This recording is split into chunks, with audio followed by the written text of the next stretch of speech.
Ready? All right, everybody, sorry for the delay, but we were interviewing a candidate for borough secretary, and then we need a little time to set up our technology. But I'd like to call to order the Tuesday, July 13th, 2021 business meeting of the Verona Borough Council, and we'll start with the pledge. Pledge allegiance to the flag of the United States of America and to the republic for which it stands, one nation, under God, indivisible, with liberty and justice for all. And welcome, everybody. This is a full audience. I'm so glad to see everybody. This is great. Mayor, would you please do the roll call? Dr. Carpenter. Present. Mr. Matlin. Present. Mayor Cooper, I'm here. Ms. Luelba. Here. Ms. Provenza. Present. Ms. Redzak Showalter. Present. Mr. Suchovich. Present. Mr. Pitch. Present. Mr. Alexander. Here. Ms. Jensen. Present. Okay, at this time, we're going to start with registered comments from the public. Please keep your comments as concise as possible, and I'd like to let everybody know that we've added one more comment by Sandy Derbecky Bell after Angela Acapinti, and I believe Angela's on Zoom, but Shirley, why don't you go ahead and start, come to the podium, say your name and address, and we'll go from there. Okay, my name is Shirley Marino Davis. I am with Twin Boroughs Health Ministry, which is out of Verona United Methodist Church. I'm so glad to see you all in person. I think I know everybody except the lady next to Sylvia and maybe the engineer. But anyways, I wanted to first make my first comment is to the newsletter. The article that was done by Don was amazing. He highlighted everything that we do at our church. I will have more for him next time, and he is so patient with me when he does this newsletter because I don't do email. So, but every activity that's in here, I've had so many people tell me how wonderful it is. So thank you, Dawn.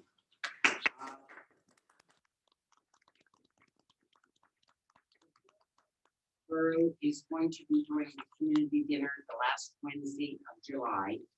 I had spoke with Nancy Carpenter the other day, and we had decided on what we thought the food would be, but that will be your final decision. So we had decided on hot dogs, buns, no condiments this time, Sylvia, because we figured people, it's all grab and go, they will have it at home. The macaroni and cheese, the macaroni will be provided by the Verona Food Bank at the Verona Methodist Church. The food bank has given that macaroni to us for that dinner especially. The cheese we will need, it will be prepared by the women of Verona United Methodist Church, and we will look forward to the council coming and serving it to the people coming in the door and wrapping the hot dogs. We'll give Craig that job. Wrapping the hot dogs with the napkin around. Always give me the hard one. That's right. I wanted to do something special for you. The cookies, I don't know who will do them this year. I know Nancy Janet Luelba did them last year. The water, we may have enough. I can let you know on that. I have about 50 fruit cups and apple sauces, so we'll probably need another 100 of those. Okay, yeah, you were going Small to check ones. on those, 100, Yes, I yeah. do have 50, so I'm Okay. okay here. All right. I will let you closer to the date know if I have extra water, so you don't have to be bothered to get that either. It will be our pleasure. I also have the takeout boxes and the bags for the food to go to the people on the grab and go. Mhm. And so we usually get donations from different people when we deliver stuff, and whoever stops in will get a couple dollars here, $5 here. It adds up to maybe like $75, $80 at a dinner. So I use that to replace the takeout containers and so forth like that. Napkins, we don't go, not really napkins. Takeout containers, the water, things like that. When we do go back inside, which I believe will be September, we will then be doing a little bit more because we'll be making coffee and having to buy creamers and stuff like that. So our expenses go up a little bit more, but we are fine.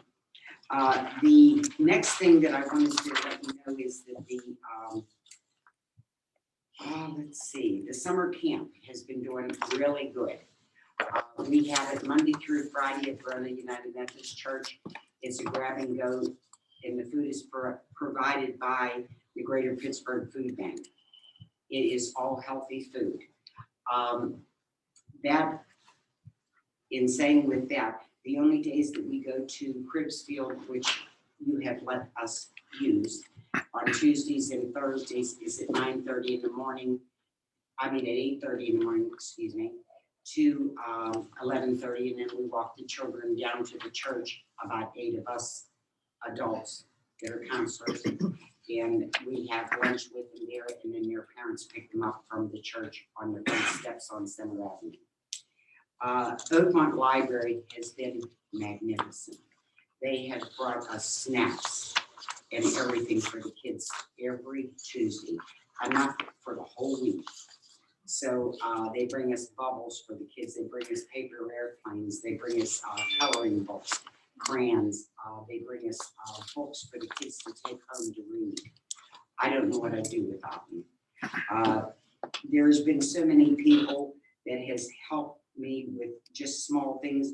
Ewing, the Chamber of Commerce, Oakmont Presbyterian Church, that helped me bring water, helped me bring Gatorade in small bottles.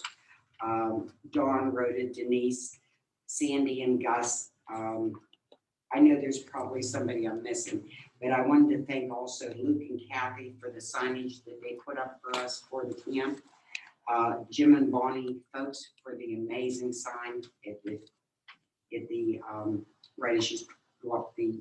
By Midway, Pier to Thank you. The Lutheran Church and many other ones, many other people that have done something. There's been individual that will bring stuff. So we're just so happy. And we are paying a few stipends this year. I did not need to ask for a donation this year from the council because we had $2,500 in reserve from the year before. Well, actually, we didn't have it last year either. We had it the year before that. But the Oakmont Elks has stepped in, the Ministerium in Oakmont and Verona has stepped in, Russ Truby, Meg Burkhart. They are all going to provide things for in a backpack. The Oakmont Elks has taken it upon themselves to do all Nike backpacks for the kids. They are doing a grant, which they will have that for us this year. And so I think we have an amazing town, and I want to thank everybody that helps make this town amazing. So that's to all of you. Thank you. And to you, Yeah, Shirley. thank you. Thank you.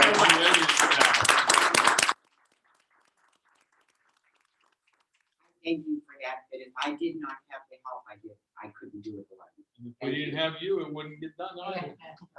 Thank you Works so for much. everybody. Thank you very much. Thank you. Thank you. So we'll discuss the dinner later. Yes.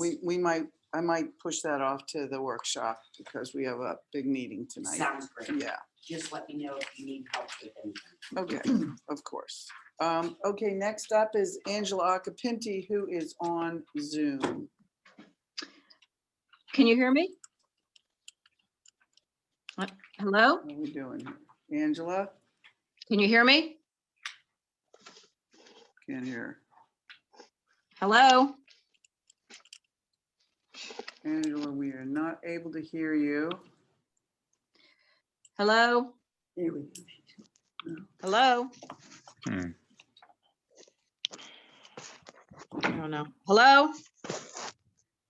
Oh my God. Did you plug the white wire in the other end? Yeah, but that's not it. Okay. They can She's hear. connecting to audio right now. Hello, can you hear me? Well, the chat, it says they Wait a can hear, minute. Yeah. but our speakers. Turn it down. These are not on the top two, and usually top two, the red and the gray. Hang on. Hello? Hello? Hello? Yeah, we can hear you now. Ah, wonderful. Sorry about Okay, that. sorry. Okay, I don't know what I was doing or if I was doing something wrong. I It apologize. was on my end. Okay. Okay, good evening, everybody. Angela Acapini, 521 Center Avenue, President of the Verona Garden Club. I just want to give a very brief Garden Club report. As many of you know, we received our hanging baskets on June 22nd. Unfortunately, they arrived half dead and had damage from mite infestation, in addition to old cocoa liners that were not replaced. We were never informed by the nursery that there was ever a problem, so we had quite a surprise when we saw their condition up on the poles. The nursery agreed to replant, however, the flowers offered were not acceptable, so we decided to search for our own flowers and plant them ourselves. We went to Bob's Greenhouse in the Strip District the next day and were lucky to obtain enough plants to plant 26 baskets plus additional to plant around the tree beds on ARB. There was no charge from the original nursery, so we saved a significant amount planting them ourselves. So our goal was to have these baskets hung by Friday the 25th in time for the open garden tour on the 26th. So a lot had to happen in 2 days, and it was very stressful for all of us. But because of all our dedicated garden club members and their spouses, that goal was met. Recupero Landscaping donated all the soil mixture for the replanting, and Mayor Dave delivered it directly to the salt dump for us where the baskets were located. I want to express our sincere appreciation to the Recuperos for their donation. I would also like to thank Sylvia Provenza for taking several hours out of her day to make numerous calls trying to locate cocoa liners, and Dr. Nancy Carpenter, who was our communications liaison with the street crew while she was on vacation in Florida. Dave Matlin also helped to facilitate the takedown of the baskets. And also Dan Showalter, who didn't hesitate to drop anything to show up and climb a ladder for us. So I want to say thank you to him also. So the end result is we have some pretty amazing hanging baskets and gorgeous tree beds for everybody to enjoy. In closing, we would like to thank Mayor Dave Recupero and Patty Tuminello for their generous donation of $875 to the Garden Club from the proceeds of the military banners. And we want the entire council and our wonderful street crew to know how very much we appreciate all of your support. All of this would not be possible without you. Thank you. Thank you, Angela. Thank you, Nancy. Okay. All right, and that's your report. You're done? That's it? That is it for now. Yes. Okay, thank you very much. Next up is Sandy Trebecki Bell. Welcome back. Good evening. Cindy Trebecki Bell, 60-year resident at 619 3rd Avenue. Hold on, I'm sorry. Could you turn that on, the mic? It is. No, I don't think Shirley ever had it on. Just push the button all the way up. You want me to repeat it from the beginning? You can hear you now. Yeah, we can hear you much better now. Sandy Trebecki Bell, 60-year resident at 619 3rd Avenue. I'm a little irritated with County Hauling and a lot irritated with Verona Borough and the elected officials and how my request for advice has been avoided. On Thursday, July 8th, my one half-filled garbage can was not picked up. It wasn't a simple missed pickup because the employee of County Hauling took the lid off, tossed it on the ground like they usually do, wrong side up, and exposing the garbage within. Now, if you remember back on Thursday, around 12:15, we had a torrential downpour. I wasn't home. So the garbage can got filled with water as well as the lid. Because of the County Hauling employee taking the lid off and not taking the garbage. This created, with the heat of the day and the garbage and the water within the can, a ton of maggots. They were on the outside of the can, they were on the inside of the can. They were on the outside of the lid, they were on the inside of the lid. When I did come home after dinner, I called the borough office, left a voicemail. Jerry Kenna's voice is still on for the duration that he's been resigned. I had reservations about that. So I contacted Mayor Recupero via text. Asked him for the name of the chairperson of the refuse committee, whom I wanted to talk to personally. I didn't want to text the person, I wanted to talk to them. He texted me Vice President Matlin's telephone number and advised me not to call you because you had other commitments that night. This led me to texting councilpersons Forbeck and Suchovich, who returned text the following morning with advice to register the complaint at the borough office and also to call Connie Holland. I had already done that, both of those. I talked with Mary at Connie Holland, and she asked me 3 questions. Was the garbage bagged? And I have these pictures on my phone if anybody wants to see them. I said yes. Was it more than 30 pounds? I said no. The can wasn't even filled. And then she said to me, I hate to ask you this, but can you remove the trash from your can and empty out the water? Which I promptly said, no, I wouldn't do that. The employee of yours created this mess, and I'm not sticking my hand in maggot-filled water. Now, why am I irritated with the borough to which I pay taxes? First of all, I called the office here on Thursday, July 8th. The return call was made at 10:30 this morning. I had that on my phone 5 days later. I was told in that voicemail that I was understandably angry. Well, yeah, I was understandably angry. I was going away for the weekend. This imposed an added inconvenience to getting garbage in and out because you're the ordinance chair, correct? Correct. So what happens when your garbage can's not in? Nobody called me back. Okay. Councilperson Forbeck suggested to register a complaint with the borough office. Well, how do you register a complaint with the borough office if your call isn't returned?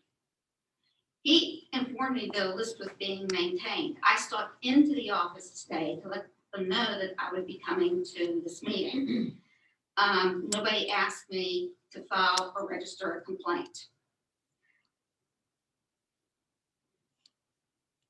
President Carpenter was asked if I could be part of this registered comments, and she did say it was a little too late. And I said, well, if anybody would have returned the call on Friday or Monday, it wouldn't have been late. Councilperson Suchovich followed my phone call to Connie Holling that they don't pick up garbage cans with water in them.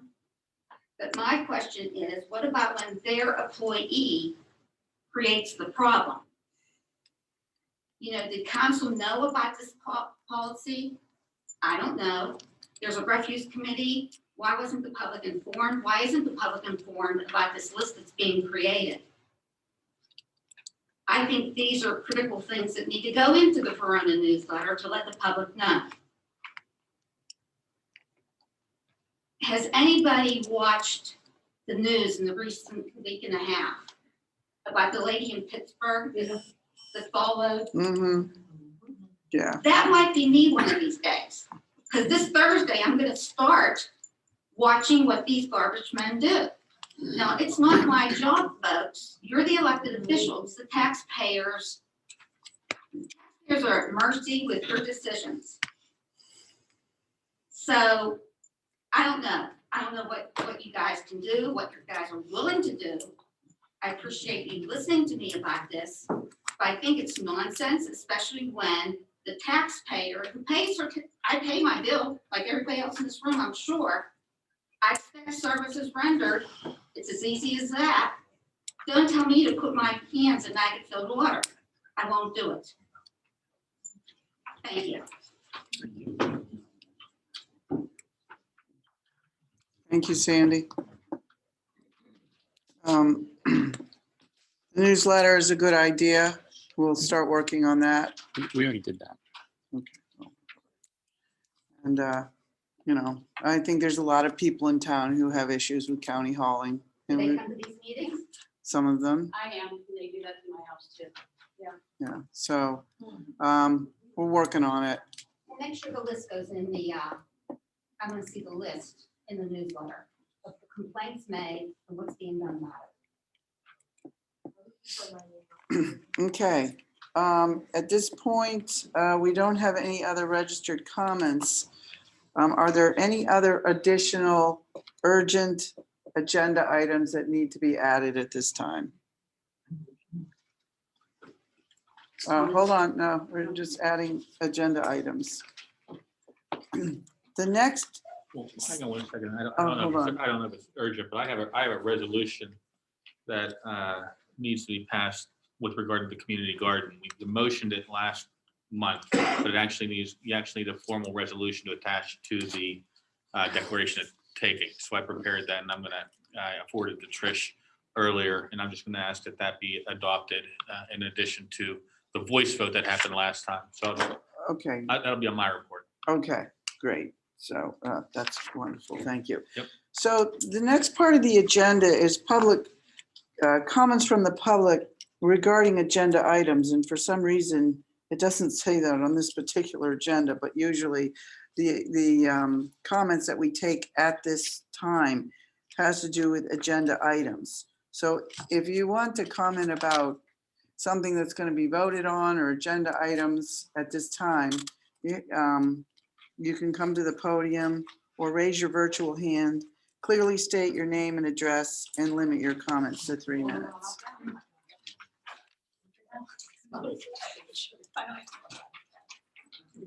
I'm Kelly Rodriguez, I'm at 529 North Avenue.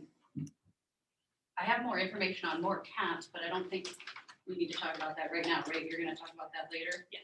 So I'm here about a neighbor situation that I've had for over a year. There is a home next to us for autistic children, well, adults, and it's escalating and it's nonstop every single day. Today was 141 minutes. And I just need some answers. I need somebody to do something. I'm tired of coming home to trash all over my yard, just issues nonstop. And I just want to know, what are you guys gonna do to help us? Because I'm not getting any answers. And this is literally every single day.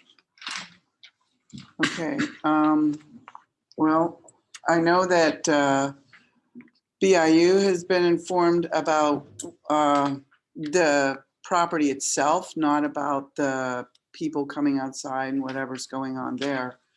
Craig, I don't know what to say to these people at this Well, my juncture. issue, let me bring up my issue.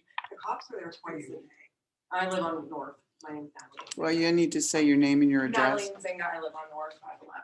So the cops are there every day. The cops are not reporting this to the agency. Nobody's filed an abuse claim on these caregivers.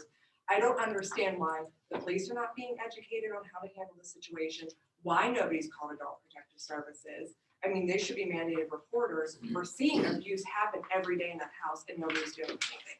So the issue just isn't with garbage. The issue is that the police aren't doing what they're supposed to do. Like, yeah, I mean, there's so many issues here and everybody just wants to say they have disabilities. Well, nobody even cares about the kid who's getting abused in that house by these caregivers. Not to mention, the caregivers are a main issue. I mean, blasting their music in front of my house at 11 The o'clock. caregivers are worse. When I speak to them, they threaten me, and I don't really have time for all this And drama. nobody gets back to us from the agency. I mean, Trish knows how many times I've contacted the agency. I've contacted Adult Protective Services myself. I don't, you know, they were there today. But, you know, everybody wants to sit here and say this is the Disability Act, but nobody's willing to actually step in and help somebody in our community that has disabilities that's being abused. So there's so many issues. If I may, I do have it on my agenda, and you're absolutely right. We've had many complaints over the years. We have complaints with parking, yelling, throwing of things. And I have told the chief that I want, and I emailed all of council, a list of how many times we've been there over the years.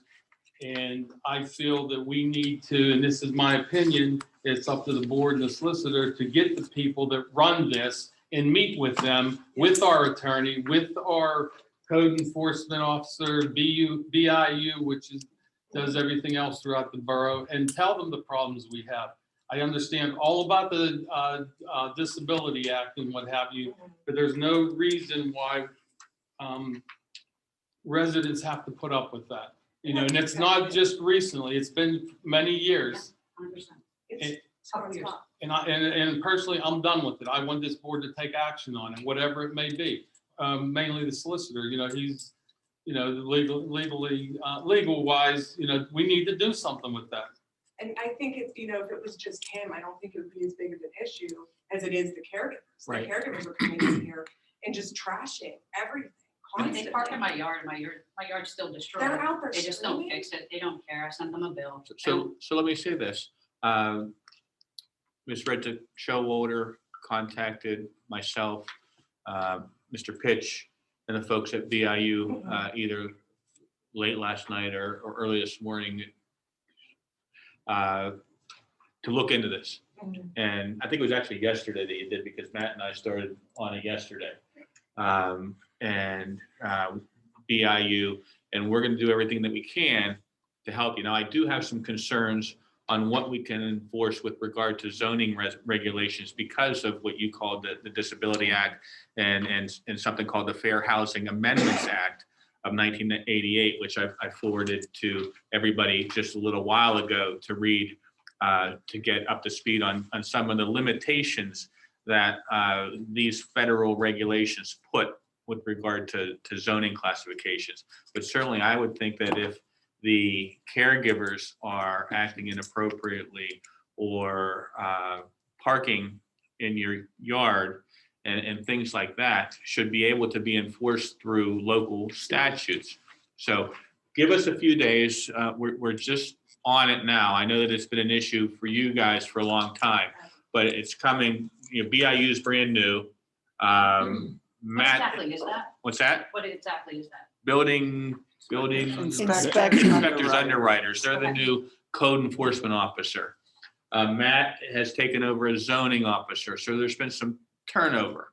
So give us a little bit of chance to just get in there and get our feet wet and see what we can do to help you out. And And we'll do our best. So when the police come, and like I said, they're there twice a day, I'm sure you've looked at those records. Why aren't they contacting the agency every time? They should be contacting that director like I do. Okay, I mean, they're not. I can't answer that, but I know the mayor's on that. Yeah, could we like do that wherever, so then maybe the director will actually step in, because me emailing him isn't doing that. And as somebody said, I don't know if it was you up there or Trish, but we have been directed already to get a meeting with these folks. Yeah. And we're gonna do that. So just give us a chance. Come back next month and let us know if it's going any better or if it's still the same or hopefully not getting any worse. But we are gonna be involved. My name is Jim Rodriguez. I live at 526 Ridge Avenue. I'm the dad. I got one question. When Mr. Fracco moved his business in there, were you notified that he was going to do this? Okay, again, we're just getting involved, but my understanding is from speaking with the BIU folks is that Mark Stanton did approve it as a rental. Okay, as a rental, Okay. not as making it a daycare or a care facility. Well, again, Yeah, we okay. have to look at what you could do zoning wise and what you're limited from doing I understand. zoning wise, because they might be living as a single family there under the federal statutes. Okay, but she should have some rights too, and I understand that they have rights. But We can sit here for an hour. I I'm know, gonna tell I you, know. we're gonna do our We'll come very, next month. very, very best, Mr. I Rodriguez. understand that. I appreciate it. Thank you. Thank you for your time. Okay, if there's no other comments on agenda items at this time, is this for an agenda item, Gloria? I don't know what that means. Do I you just have- wanted to know about the status of the sign that I was supposed to get. I mean, if I have to Yeah, pay for it, that's I'll it. pay for it. That's it. Yeah. What's that? That's the other public comment. That's not on the agenda. Is it? Not that I know of. Yeah, I'm gonna ask you to wait for the comments at the end because that's not on the agenda, and I apologize for not having enough agendas for everyone. I did copy them this time, but I had no idea that this many people were coming, and I clearly would have made more if I had known, but if people can share, that would be great. Madam President, closely related to the regional health habit assessment that was done in regards to. So we'll be making some more recommendations at the workshop meeting, Gloria, but I'm sorry. it's underway. We had a external person come in and make parking recommendations, and he agreed with your request. So I'll be making some recommendations to council at workshop to hopefully approve. Is this gonna take all summer? No. Mike's letter. Mike's Thank you. Thank you. Sorry. Nancy, Yeah, before I leave, I wanted to thank everybody here. And I also wanted to make a comment on what they were talking about. We, 2 weeks ago on a Monday evening, had a young girl that was missing that took a crate that had porcelain dolls in it and baby clothes. And she crashed it all in front of the church except for 2 dolls. Now, this young lady has to be somewhere in the age of 14 or 15 years old. So Jerry responded very well. They were looking for her. I think she was so angry.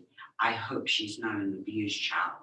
But we searched and we sat there for hours waiting for her to come back, thinking she would come back for those couple baby dolls. Because they had to mean something to her. And I think she was angry when she broke them. Mm. But I do want to thank Jerry and all them for responding to that, and thank everybody here. Okay, thanks, Shirley. You're welcome. Oh my My goodness. cell phone. I could like not use this. Thank you. You have it? I can pull it up here. Do you want me to read it? Yeah, in a minute. Okay. Okay, thanks, everybody.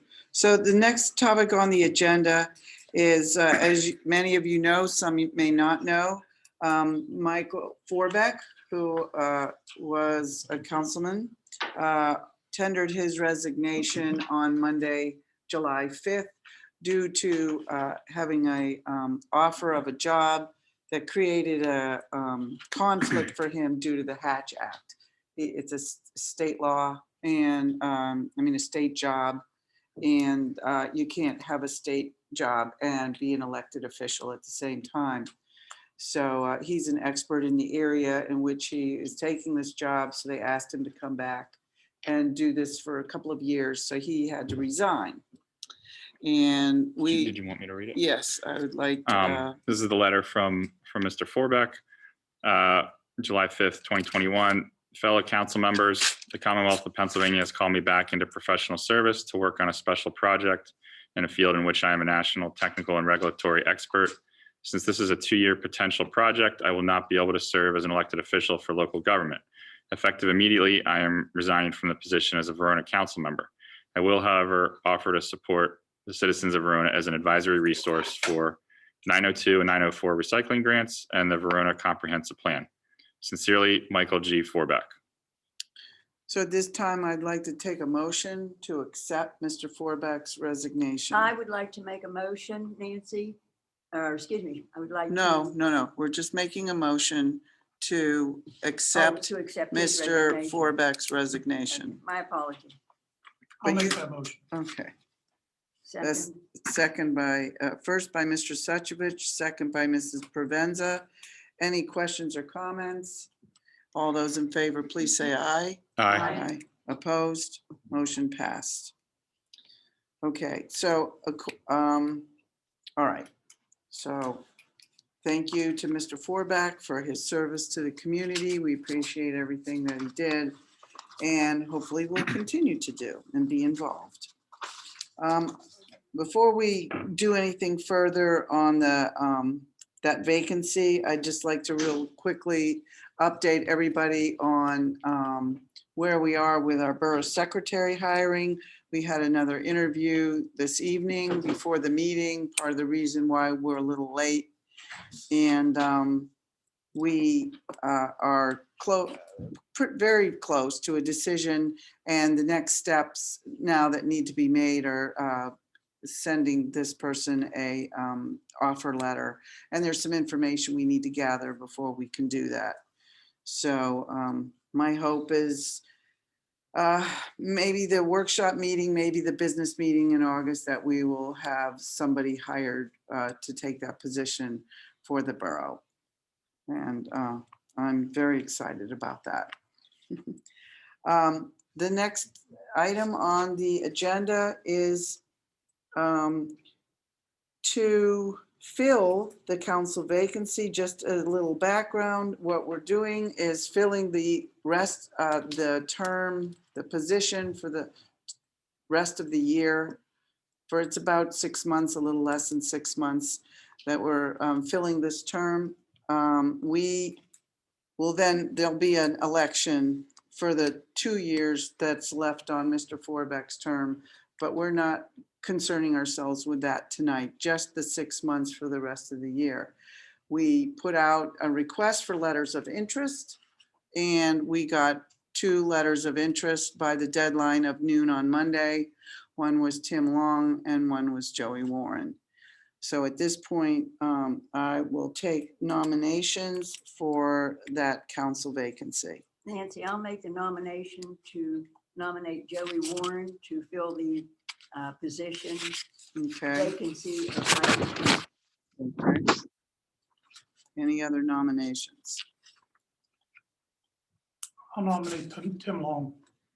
Okay. So at this point, we're going to do a roll call on a I have yes. a question before we get going. Okay. When Mr. McCarthy resigned, Mhm. we had a interview process. If you remember, we had interviewed I believe there was 4 candidates. Why aren't we doing that this time? I mean, is there a dire emergency that this has to be filled tonight? I would like to see it filled tonight. And my understanding is that that was a process that is under ideal situation. You have the time for that. But legally, under the processes that are defined by the law, I don't think that we didn't even have to have letters of interest technically. We could just pick somebody. And we didn't do that.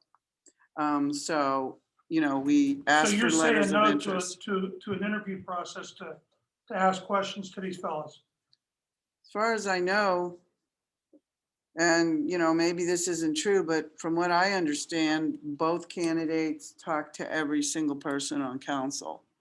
So it might not have been an official interview process, but everybody had a chance. Past practice, didn't we do past practice with the interview process?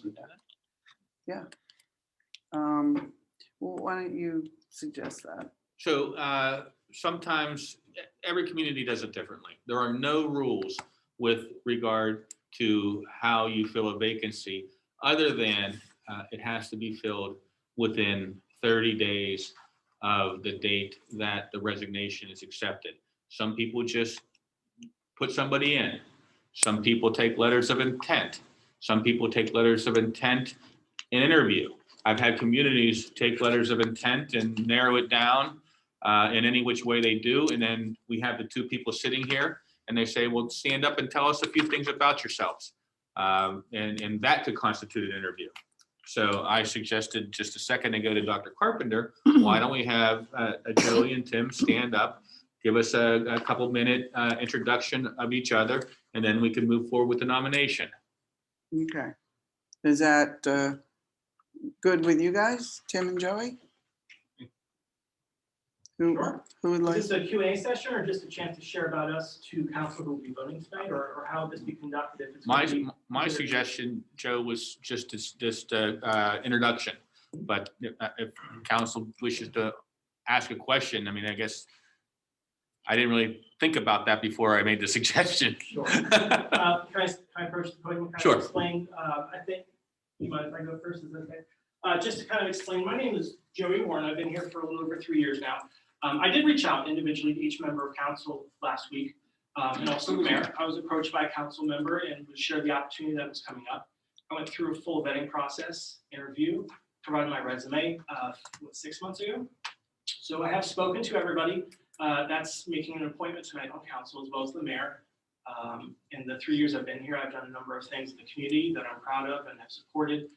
My second half of my time here has been kind of stuck with pandemic, so I know I'm not out and about the city or in the borough of Verona, but prior to my time here, I did live in Aspinwall for almost 11 years. I was appointed also in Aspinwall. Unfortunately, one of the council women had passed away. Through a split decision of Democrats and Republicans, I was appointed to fill her role. After that, I was voted in by my neighbors in the community right across the river of 2,800 residents. We had 125 businesses.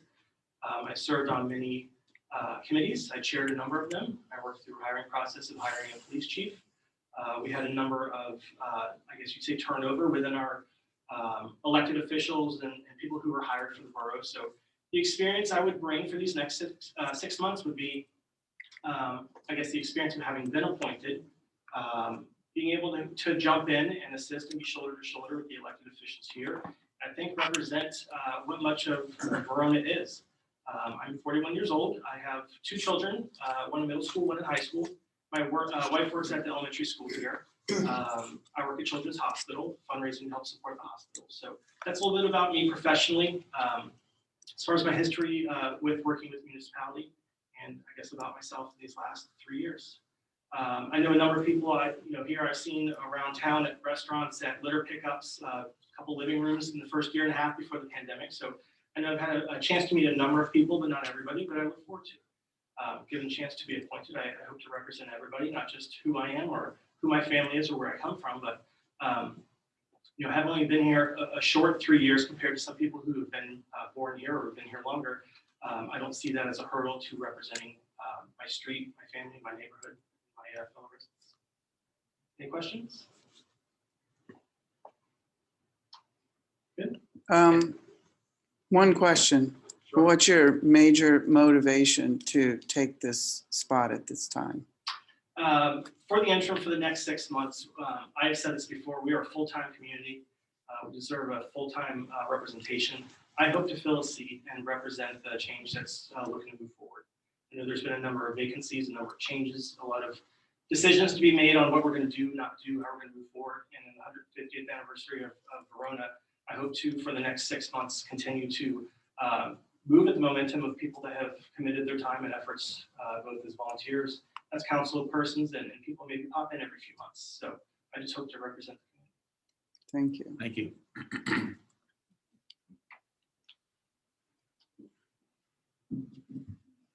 Hello, my name is Timothy Long. I'm a 41-year resident of Verona. I'm 47 years old. Currently, I sit on the board of Parks and Recreation. I've been sitting on the board for about 3 years now. I also I sit on the board of a nonprofit that I founded in town to help raise money for the parks and other things in Verona. I have been diligent in helping with multiple fundraisers in town and community events. I want to sit on the board to help Verona move forward down the line and to provide more community services and more community involvement. Great, thanks. Do you want to expand any more on the question I asked Joey, like specifically with this 6-month period? Why are you motivated? I would really like to work on communication between the board and the community and the board and the borough employees. I think that is something that is lacking in the current years. So I would really like to concentrate on that. Great, thank you, Tim. Thank you. So, anybody have any other questions for either one of the candidates? I just want to say before we do this vote that I think we have 2 great guys here who care about Verona a lot. I appreciate both of you for stepping up, and I hope whoever doesn't get the the vote tonight would still stay involved with the community and consider running for the 2-year part of Mr. Forbeck's term and or run in 2023 for the 4-year term that will come up available then. There's plenty of opportunities for that. So thank you, Tim. Thank you, Joey. But at this point, the way I'd like to run this vote is Mr. Warren was nominated first, so we would do a yes/no vote for Mr. Warren. And if there's a tie, the mayor will break the tie, and the first person who would get 4 votes would be our next council person. That's all. Correct. Solicitor. You can do it. That's the perfect way to do it. And I think that's how we did it the last time. Yes, it is. And I appreciate your suggestion. I didn't think of it, so thank you. So for Mr. Warren, we'll start at this end with Mrs. Loalbo, yes or no?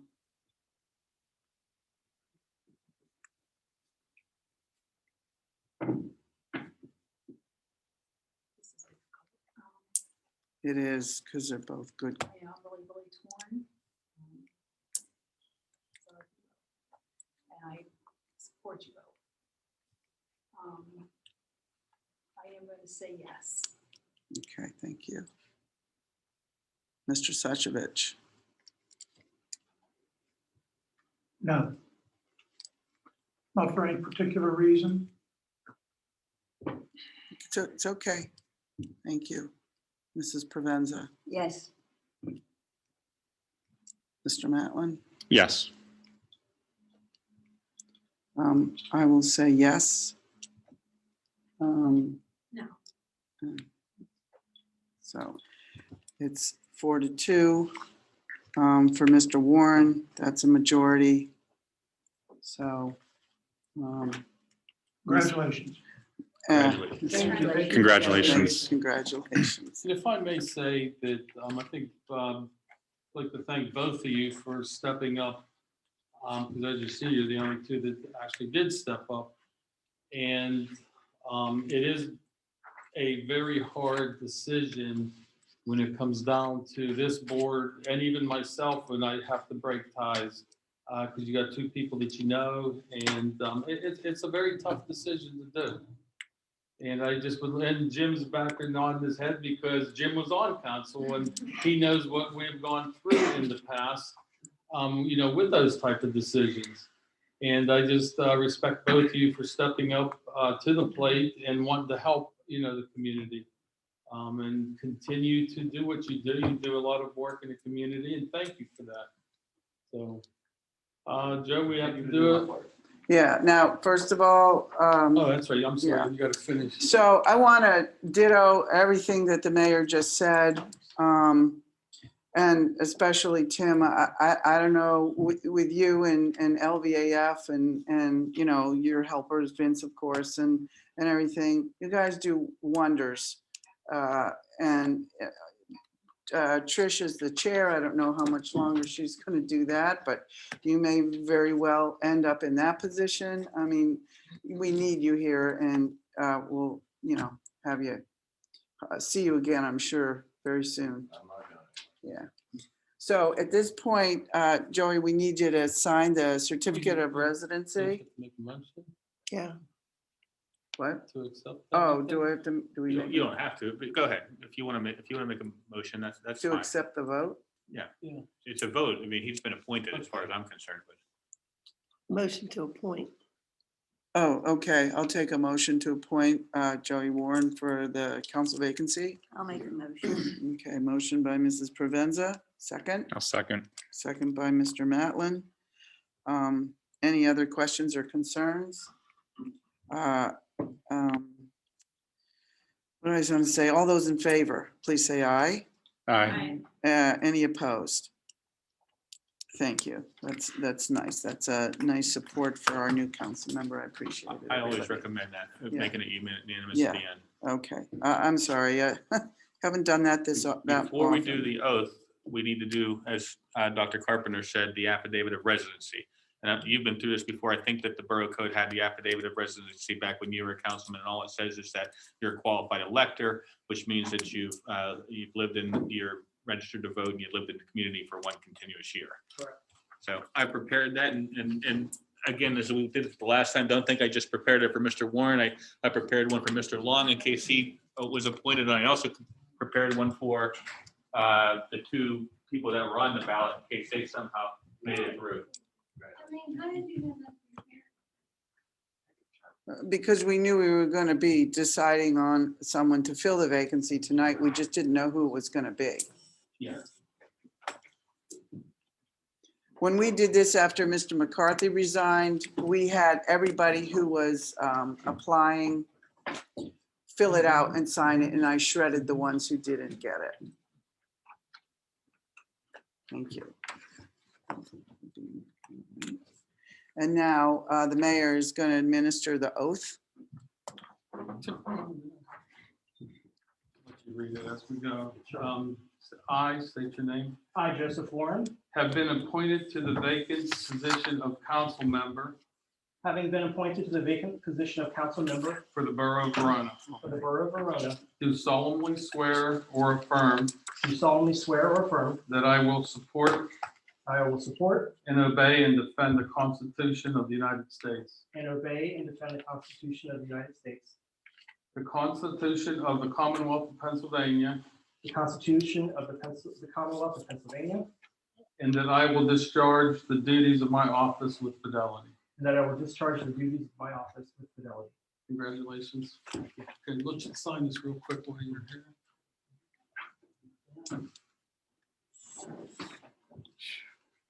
All right, thank you. All right. So. Thank you. Thank you for the consideration. Thank you. Congratulations. Look forward to meeting you. Congratulations, Joey. Thank you all. Thank you.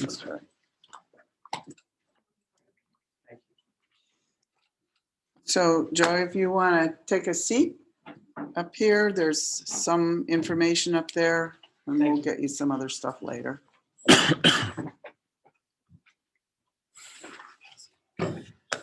Let's all take a collective breath. And we will move on with the agenda. Like I said, let's pass on the dinner for tonight. We can talk about that in a couple of weeks. And I have Act 65 here, but Mr. Alexander's going to take care of that. I do want to get approval for, after talking to AJ and after many discussions about line painting for parking places, and some discussion, you know, amongst ourselves in the last few weeks. We're going to try an experiment on North Avenue. We're going to use T's, not lines, because that saves paint. And AJ is willing to coordinate an effort to have them street clean and then do the T's on that particular day. And we can work out the details of that later. It's only going to cost between $400 and $600, depending whether he needs two buckets of paint or 3 buckets of paint. I don't know if there's anything else to add on that, Matt, but this is going to be on an experimental basis. It's just regular paint. So it may not last for very long, but we thought that we would try that first, see if it alleviates any of the problems on North Avenue. And if it does, we'll maybe invest in the more permanent lines. And if it doesn't, then we haven't spent that much money to figure it out. Yes, and I was actually going to bring that up and suggest that we use the paint that we already have in-house. Okay. The test that we did held up very nice on the brick, but once we got the final cost of it, it was going to be over $2,000. So at this point, a couple $100 is a lot better than $2,000. I will talk to AJ because the time it takes to paint the T's, they can also just put a line in because they'll be using the spray gun that we have already. Right, I was just thinking it would be less paint if we put the T's. Really, it's not that much less paint, and you still have to measure out every spot anyways. So I'll talk to him whichever way he he thinks it's gonna be quicker and easier. Okay, With the T's, even with cars parked there, he can probably get the T's installed. Where if a car would Oh. be painted where the line is, yeah, the car would have to be moved. Would you, that might make it easier do you also. suggest we put no parking signs up when the day of for a couple hours? I mean, I think that would be better. This way they can run the street sweeper down, the street will be clean, then they can go back and start. I'll talk to AJ See about what it that. says. Because if they prepare, they can probably have the street sweeper run and run right behind them. Because the sweeper doesn't leave the road that wet. You might get a So- car that's parked here and we need line right here. in the Yeah, front. Yeah, and I'll work that's with true. him Yeah. because when marking the lines, we have to be 30 foot from an intersection, 15 foot from a hydrant, and 5 foot from any private driveway. Mhm. So I'll work with him to where maybe we can paint the curves.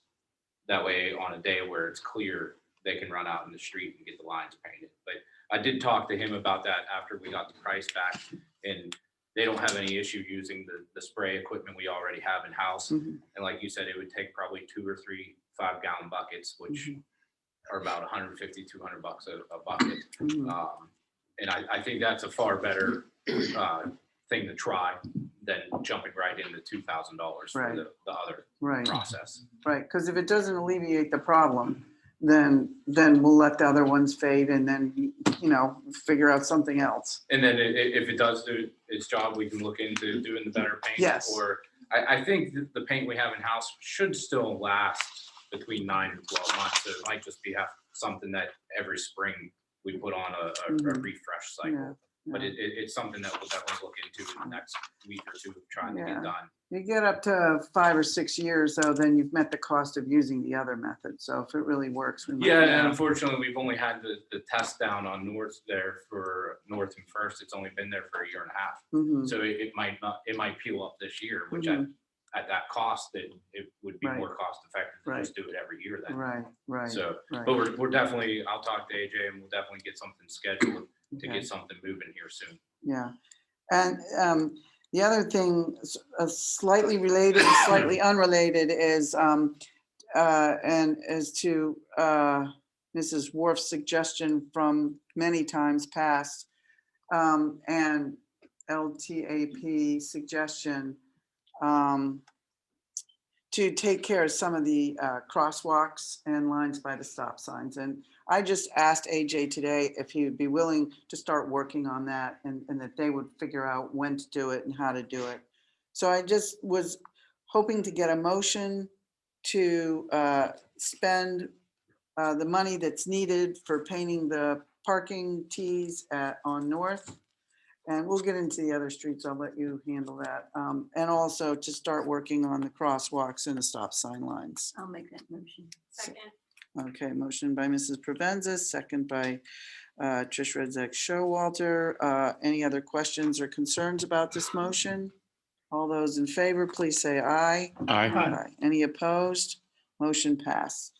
And I'm just going to ask for an exec session as well. So moving on, Mayor Recupero. I'll make it, Personnel.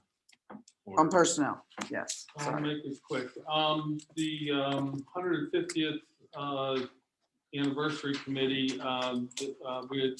they agreed on having a parade. The parade will be at 12:30 on Sunday. I believe it was supposed to be scheduled on Saturday, but some other things have come up, so they changed it. It'll be on Sunday.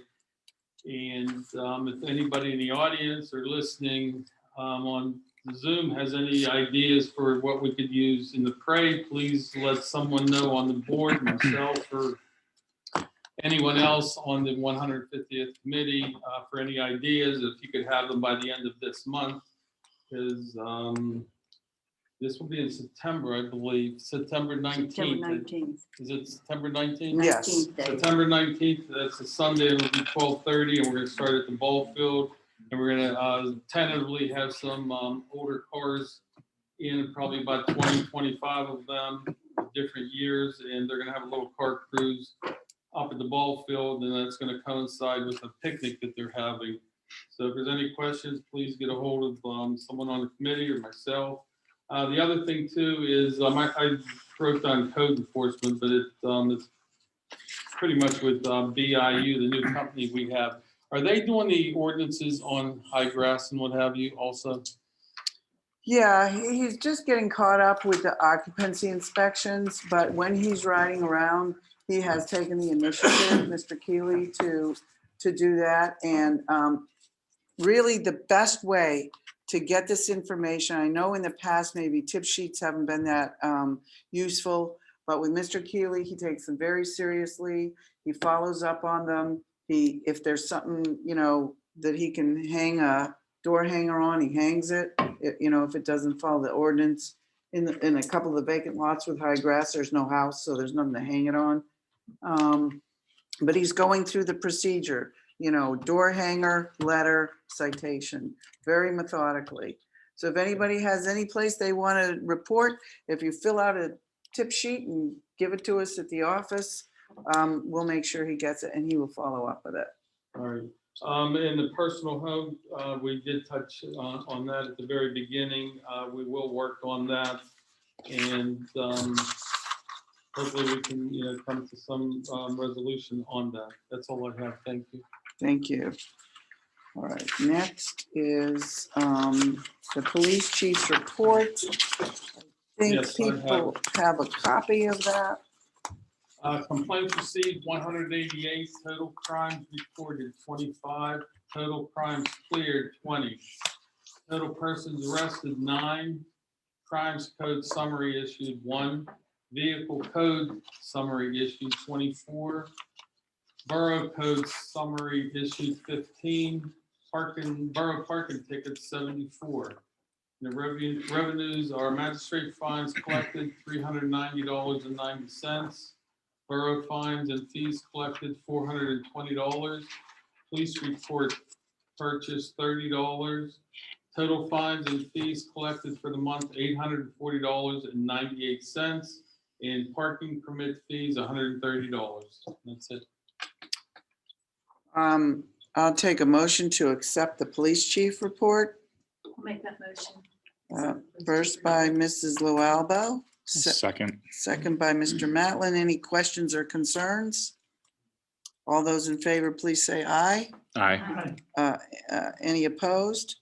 Motion passed. Okay. Thank you. That's all I have. All right, thank you. And fire chief's report. We had 11 fire calls for the month of June. Okay. Anything of note of those calls? No.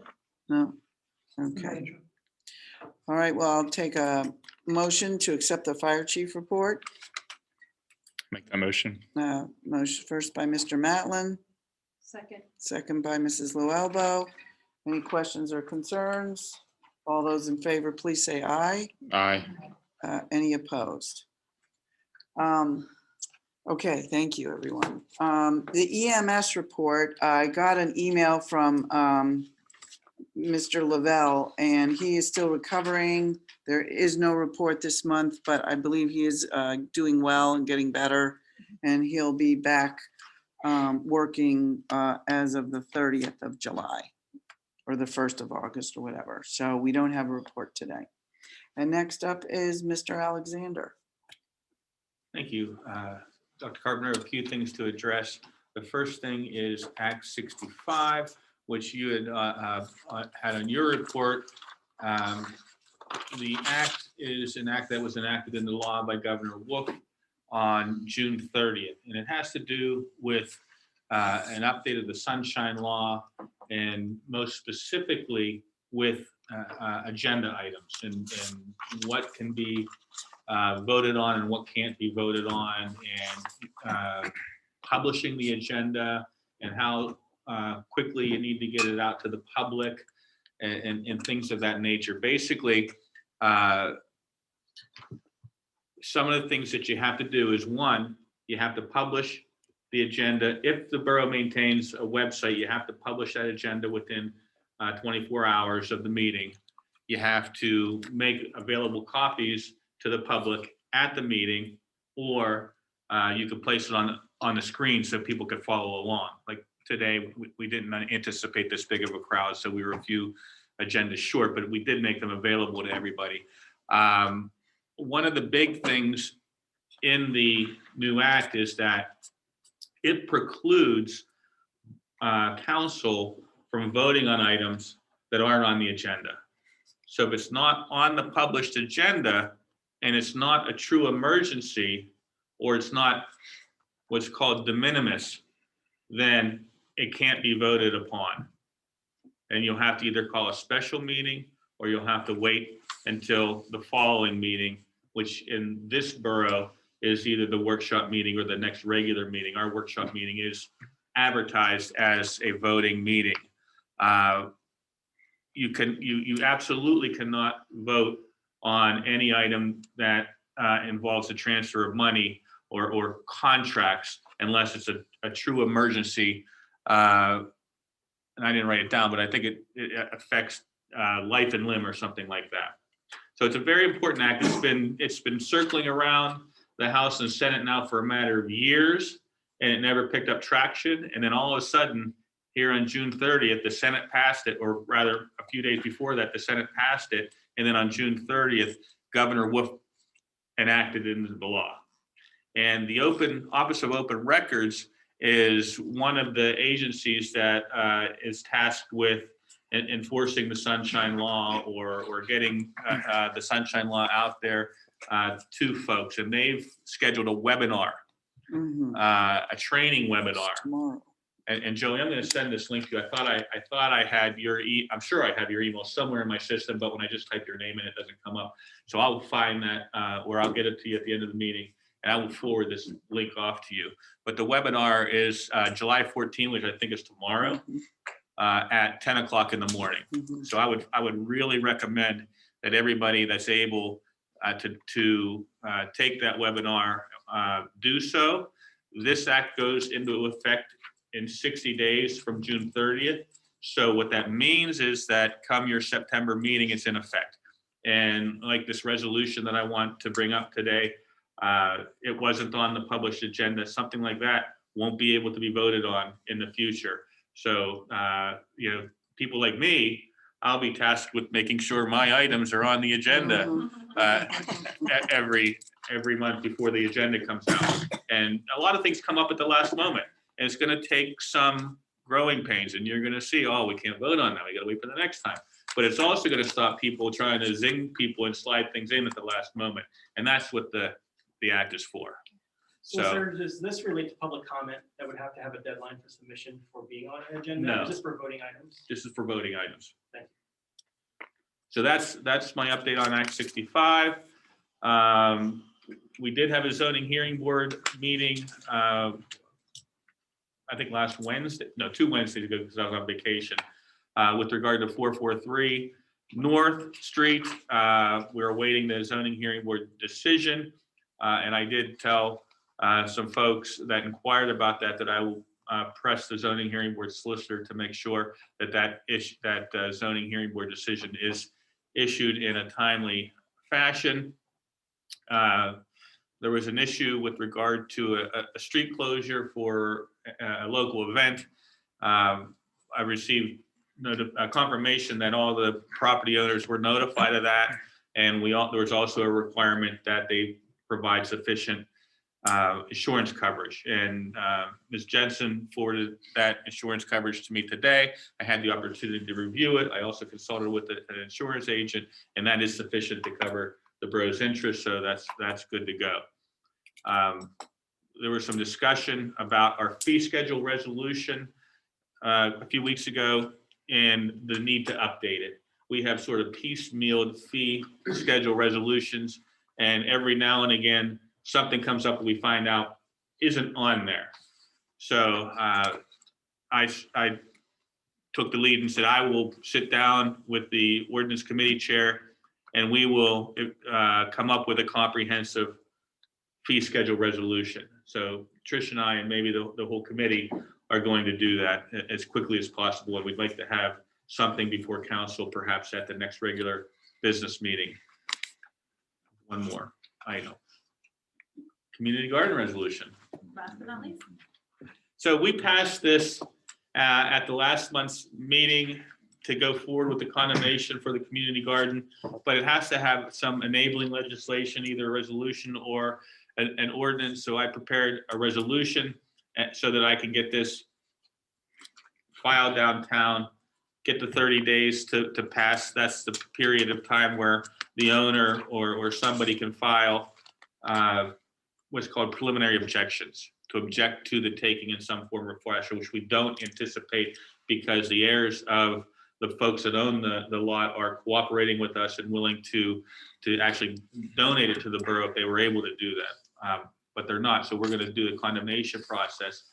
And the resolution is a resolution of the Borough of Verona, County of Allegheny, Commonwealth of Pennsylvania, authorizing the condemnation of certain property owned by George S. Monroe and Emily J. Monroe, deceased, for the construction of a public community garden and or other public improvements.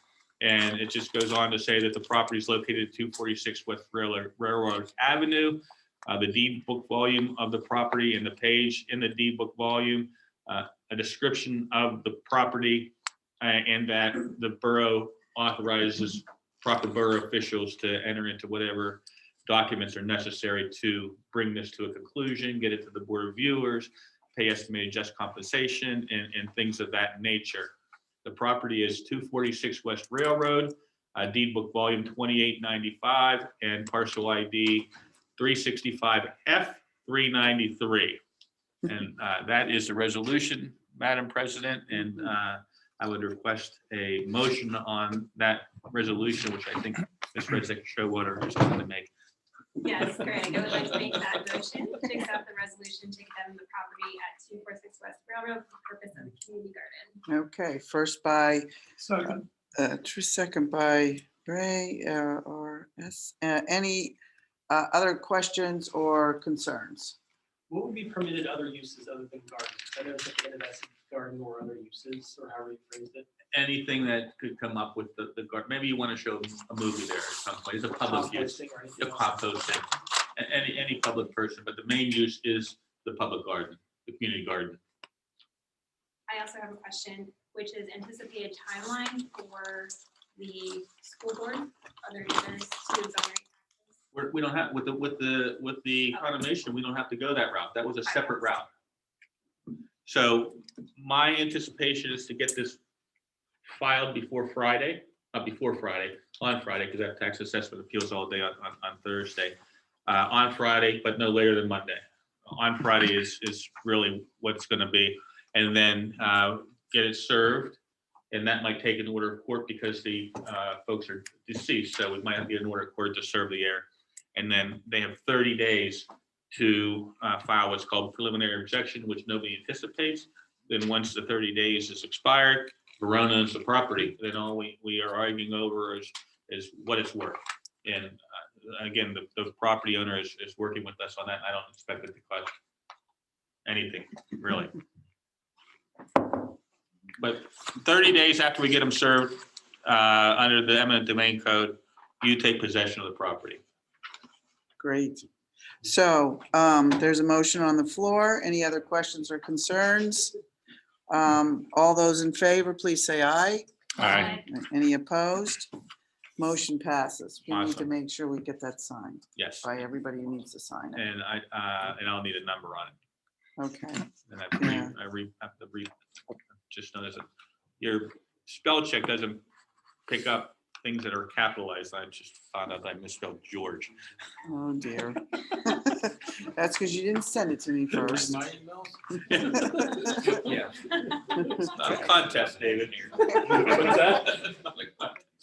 So are you saying that you need to redo it and then we sign it? No, I just need to fix that typo. This is all right. We just Oh, need to- well, let's pass that around, sign it. While we're doing other things here. Is that it for your report? That is it. Sorry to be so long-winded tonight on a long night as it is. Okay, next is Mr. Pitch, and I did remember to copy his report and hand it out to everybody. So you do have a report from Summit Engineering, I hope. You find it? Yes, there it is. Thank you, Madam President. The first thing, I talked to the contractor today for First Street reconstruction. They do have their one call in they anticipate doing all the ADA ramps and concrete work first, and then moving in for the brick removal and asphalt. You have to sign it. Talking with him today, they anticipate late July, early August for the asphalt, but they don't have a exact date locked down yet. As soon as I know that, I will make sure to get it out to everyone. That way we can post it and let residents along there know as well. In the school as well, I can't remember what day school starts, but school will be on the first as well. Teachers beginning early. Yeah, I'll be in contact with them. I believe school starts somewhere around August 25th. The contractor, talking with him, it should only take him about 3 or 4 days for a block. So we should be done before school. If not, we'll make sure that we definitely work that into our schedule and traffic control. The CDBG for the demos, the contractor is ready to go. We're just waiting on some final paperwork from the county, and those are for the 2 demos on 4th Street. I did talk with the contractor today for Cribbs Field. He is waiting. The Duquesne Light got the electric hooked up last week. He's waiting for a county plumbing inspection. I did talk to Janet. The RAA does have an event there this weekend, which the restrooms will be more than likely usable. Unfortunately, the bathroom stalls, they won't be coming in until next week, but we should still be able to use the restrooms. I did talk with the security camera installer. He's waiting for the internet to be installed. I did send out a contract or an email about that, and we were going to discuss it further. I had talked to Comcast. It would be a separate business account, so it would have the internet in a designed line to run the police cameras, which then they're able to view the cameras at the Borough Building here, rather than the old way of they had to be within Bluetooth radius to download the video. And it would also have enough bandwidth to support Wi-Fi at the park as well. To do that though, it would be a separate account with Comcast, and it would be $180 a month for that account. 180 or 188? Your email, I think it's. Was it 100? Yes, 180, 180. I don't have the Something exact like figure. that, Yeah, yeah. somewhere right around there. Yeah. While you're on this subject, can I ask a question?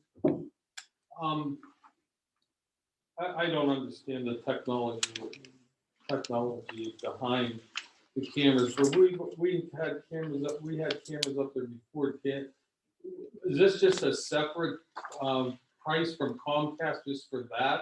Yeah, so the cameras that had always been there worked off of Bluetooth.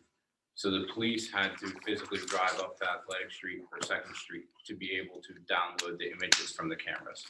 With the internet at the pavilion, they'll be able to hook it up down here and be able to view the cameras from down here. It won't have to drive up there to download the images. Will that download from here the whole field like we have it, plus the bathrooms, so it'll do everything up there? Yeah, so I've already worked that out with the camera security company. There's going to be 2 cameras on the back side of the pavilion looking each direction. One to cover the play equipment, one to cover the restrooms. There's going to be one under the pavilion to cover just the open air pavilion area. And then the one that was on the pole that could look at all the field, that one's still going to be there as well. And that's providing service to the internet for it to operate. Is it recording itself, or do you have to have a separate service to record and save? I will check video? with So if we have the, a theft on a theft on Thursday morning, we don't know until Sunday afternoon. How do we look back in time? Is it recording itself and carrying over every 7 days? I'll check with the police chief tomorrow. I believe that the system down here records. I don't know for how long, but like right now, he's able to view all the intersection cameras we have, the Borough Building cameras. It all goes to a screen in the police station, and it records for a certain amount of time. I don't know what that time frame is, but I can double check with him. With the use of the internet, it will allow it to communicate. And the company we're using for the cameras is the same company that has installed all the other cameras. So their system communicates with what we're already running in the police station. And that's viewable by the mayor, chief of police, and who else? Or is that more of a question for you, Mayor? Usually, I'm really not involved in viewing it unless the chief, asks me of something major, but he usually views it. Or he'll turn it over to one of the sergeants to look at it if it's an incident in the evening. If he's not here. I believe any of the even the part-time officers have it. It's on a TV monitor in one of the sergeant's rooms back there. So anyone on duty can view it. Yeah, that would be the discretion of the chief also. Yeah, to add to that real quick, Matt, I guess you'll probably do this, but we'll need to confirm that the video server, there must be a video server that's storing, recording, and we'll need to make sure that has enough storage capacity for the additional 4 cameras. I'll talk So, with the chief in preliminary talks with him. He made it seem that everything was good to go. I'll also touch base with the camera guy to make sure he was the one that set everything up. Yeah. But I don't think there's an issue, but I will confirm it. Okay, thanks. So you were saying that we need to discuss this. We could discuss this more this evening. I know a couple of people have asked some questions, but I guess what I'm thinking is, it's not that much, 188 a month, but it adds up over the year to about $2,500. So for half a year this year, it would be about $1,250, something like that. I just wonder what council thinks about the idea. I mean, do we want to just provide this? Do we want to think about, a lot of places you sign up, you get like 30 minutes or something, and then you pay $5 or something as a way to cover the costs going down the line. It's not going to stay at $180 a month. It's going to go up and up. That's what Comcast does. So I'm not saying we make a decision about that tonight at all. It's just a thought I had for people to think about and consider. For the public Wi-Fi is what I'm talking about. Yeah. I can get back with the guy I talked with Comcast. I know when I talked to him, I had presented him with, we needed a designated channel for the camera. We were also looking for Wi-Fi. I don't know if he just provides the designated channel for the cameras without Wi-Fi, if it's a price difference. I'm not sure. So you're saying we would be paying that either way, and the Wi-Fi would essentially be free, possibly. Possibly. Yeah. I'm not. Or it may come down to 120 if you don't have the Wi-Fi. Yeah. I don't know all the technical details when Okay. it comes to that. I just had talked to him and kind of told him our idea, Yeah. and that's what he said that Yeah. package would cost. Yeah. So Okay. I'll get back in touch with him and email council. Okay. I'm not even sure if a lower package is even an option. That might just be the basic package, and because we're not using that much of a demand, it has more than enough than what we need. Okay, well, that would be fantastic if it's just that, and then it literally would be free public Wi-Fi. Yeah, I would not be a proponent of paywall for residents or anyone else. I mean, resident or not to pay for it, but if it's something that's already included in the cost, we can have it maybe throttled so it's not the fastest, but someone could use it if they needed to. Yeah. I think that would make sense. I don't know the service. Is that something that our new hire would be able to tackle, or somebody could take a look at as far as the contract goes versus Matt kind of tackling within the work of the engineering? Or is that you're well versed on this, Matt? You're good to go. I was just kind of tackling it because it was involved with the pavilion. I know from dealing in other communities, unfortunately, like with power accounts, every account is different. Like I thought maybe we'd be able to bundle it with the borough account, and unfortunately, because it's a different location, you can't. It has to be its own account. Okay. Fantastic. And then along with the column wraps that are installed this week, they are a white PVC, and the contractor was asking if we would want to look at painting.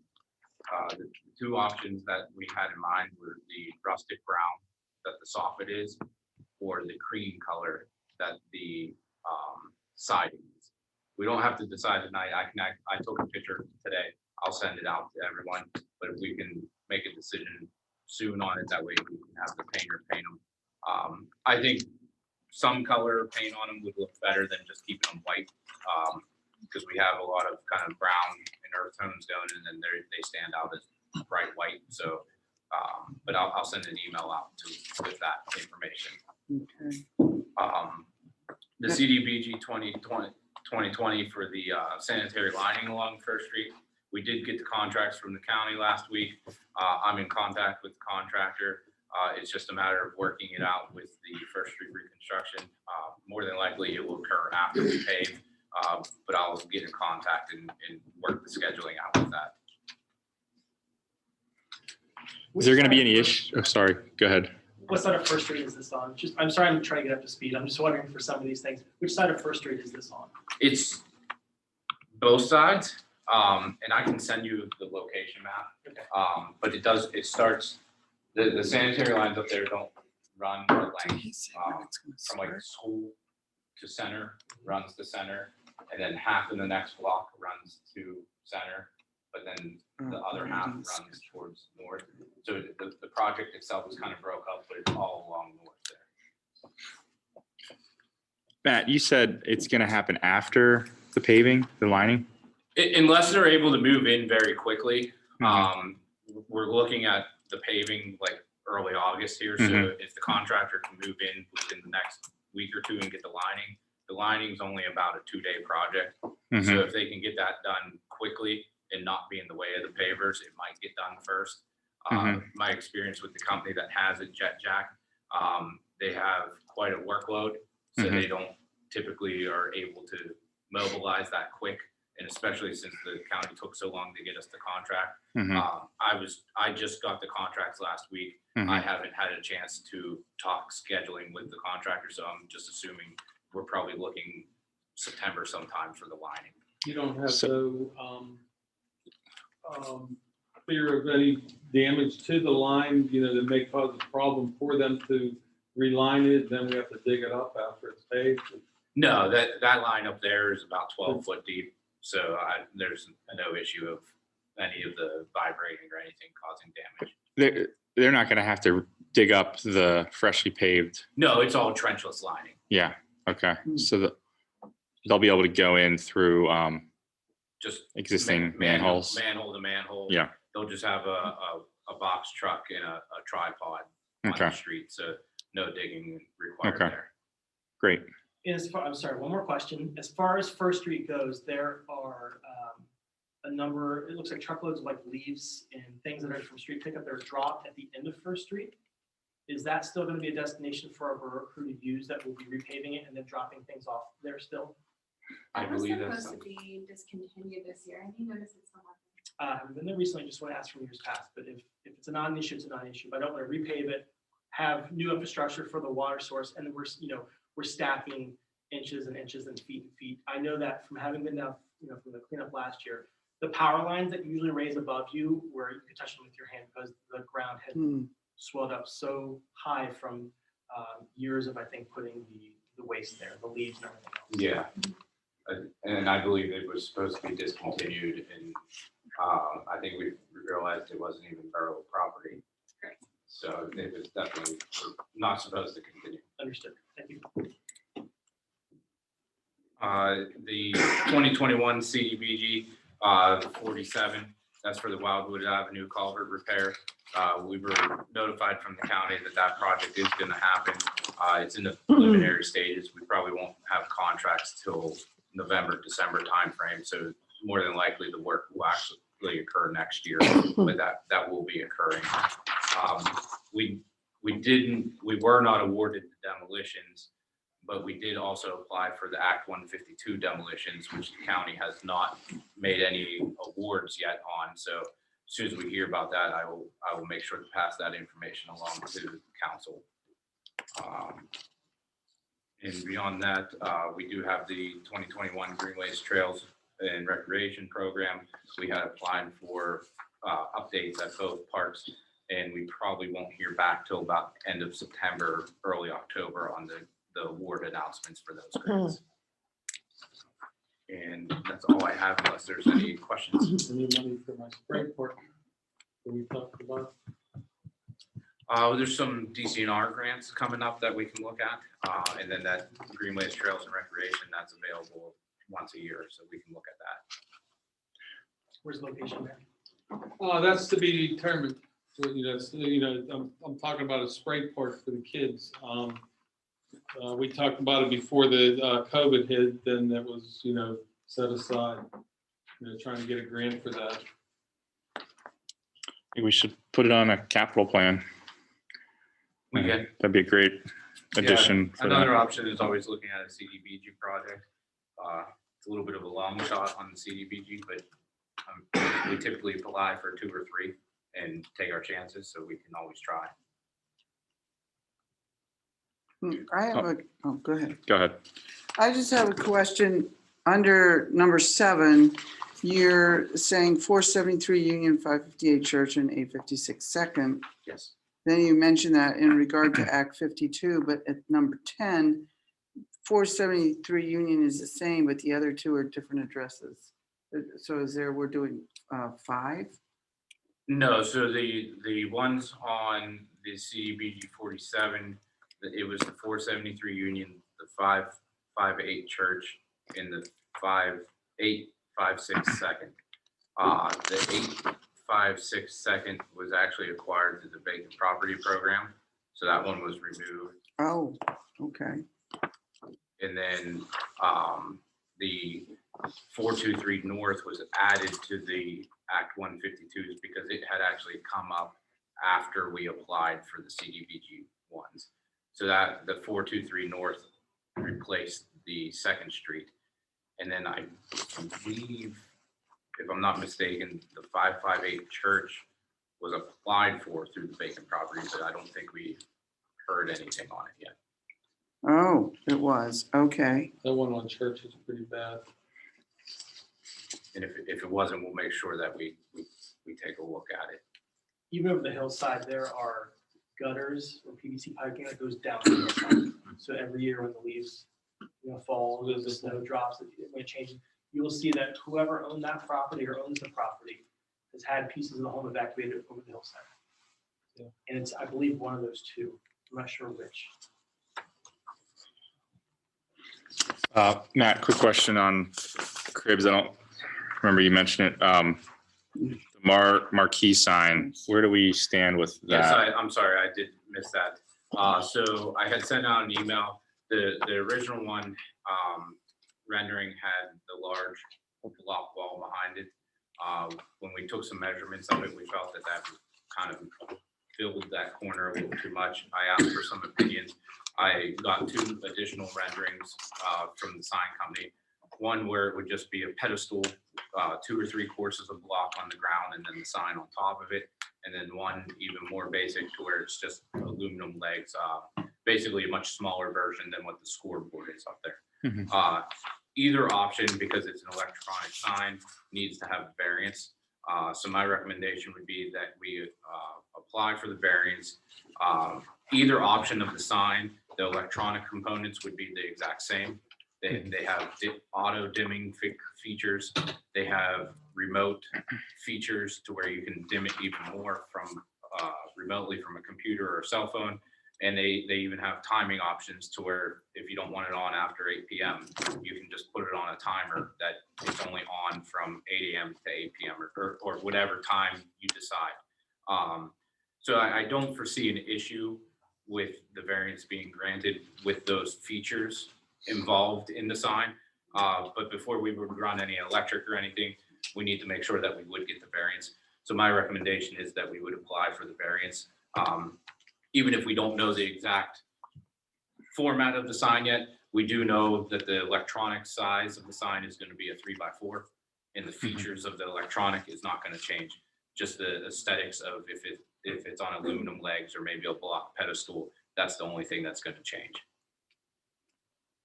So, question, as our now zoning officer, would you be taking care of whatever is involved in making that variance hearing happen?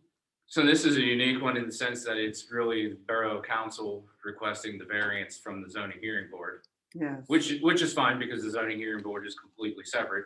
So I would attend the zoning hearing board on behalf of council, present the case to the zoning hearing board members, and then they would make their determination from there. Right, but there's there's other things involved in getting that set up and scheduled and people notified. The notices and the advertising.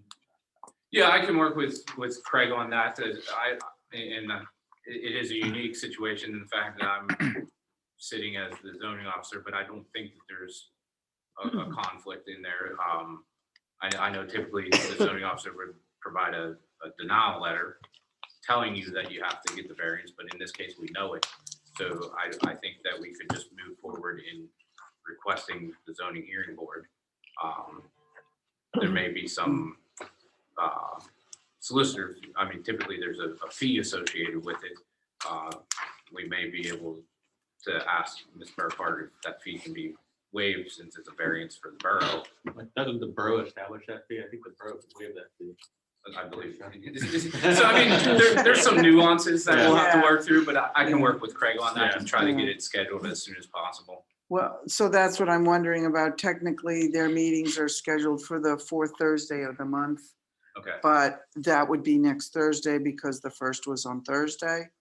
There's no way to get everything Right. accomplished by then. Right. So, but we can have it when we want it. We don't have to wait till the fourth Thursday of August, right? That's correct. So we Well, can. and I talked to the contractor as well and let him know that we're working through some of these things and we're not going to install an electric line before we know that we can actually have an electronic sign. And he said that's fine if he has to schedule a weekend to come back and do it. It's not imperative that we give him the answer right away. So if we have to wait till the end of August to have the meeting, I don't think there's any need to schedule, go out of the way to schedule a special meeting for it. Okay. So that would be August 26th. All right, so we'll let I'll work you with Craig and we'll get Craig it to scheduled. figure it out. Okay, great, thanks. Anything else? Anybody have any other questions? Yeah, I had that highlighted too. Okay, moving on. We don't really have a Public Works report tonight. I guess I kind of did that when I talked about AJ and the lines. I don't know. Unless you have Can something. I say something about county hauling real quick? Oh, please. Just about, Yes. so to address the comment earlier from Mr. Bicky Bell about county hauling, we do have a process per the contract to report issues to them, especially missed pickups that we put out a notice. We actually put something in the newsletter last summer.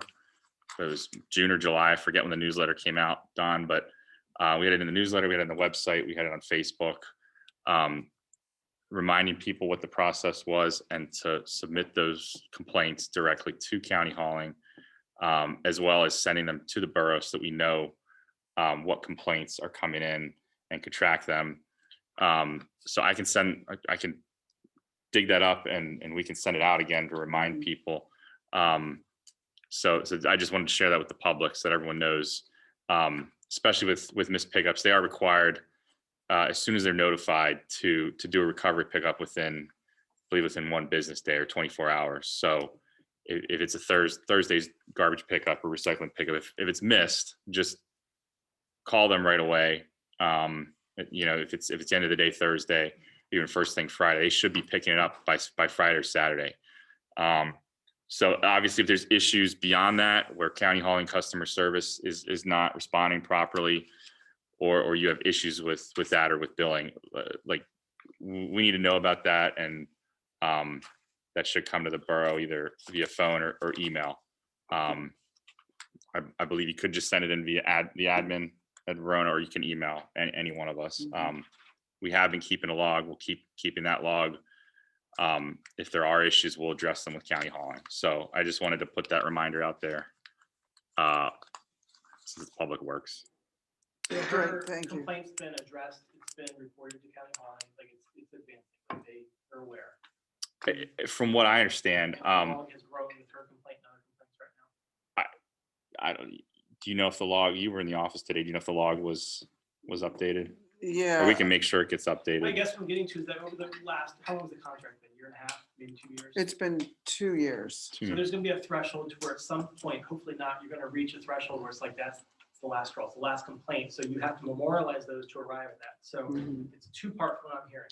As a resident, because you pay your bill, you're a taxpayer, like you are at your doorstep. You can't be at all 1,500 doorsteps. In filing her complaint with County Hauling, that helps us on our side as council to then go by contract to say, you've received X amount of complaints over X amount of pickups. And on our side, we're also logged. So if it's an ongoing issue, see something, say something, we'll be able to attribute those to either the termination of the contract or to them rectifying what the work should be done that's paid for. But she's not reaching her hand in for maggots. She's not doing the work. It's been filed. She's not having to correct that. It's being corrected by work. And another thing to point out is that if they don't go back and pick it up within a day, we can fine them. Yeah, There's that's a number correct. of fines that are built into the contract.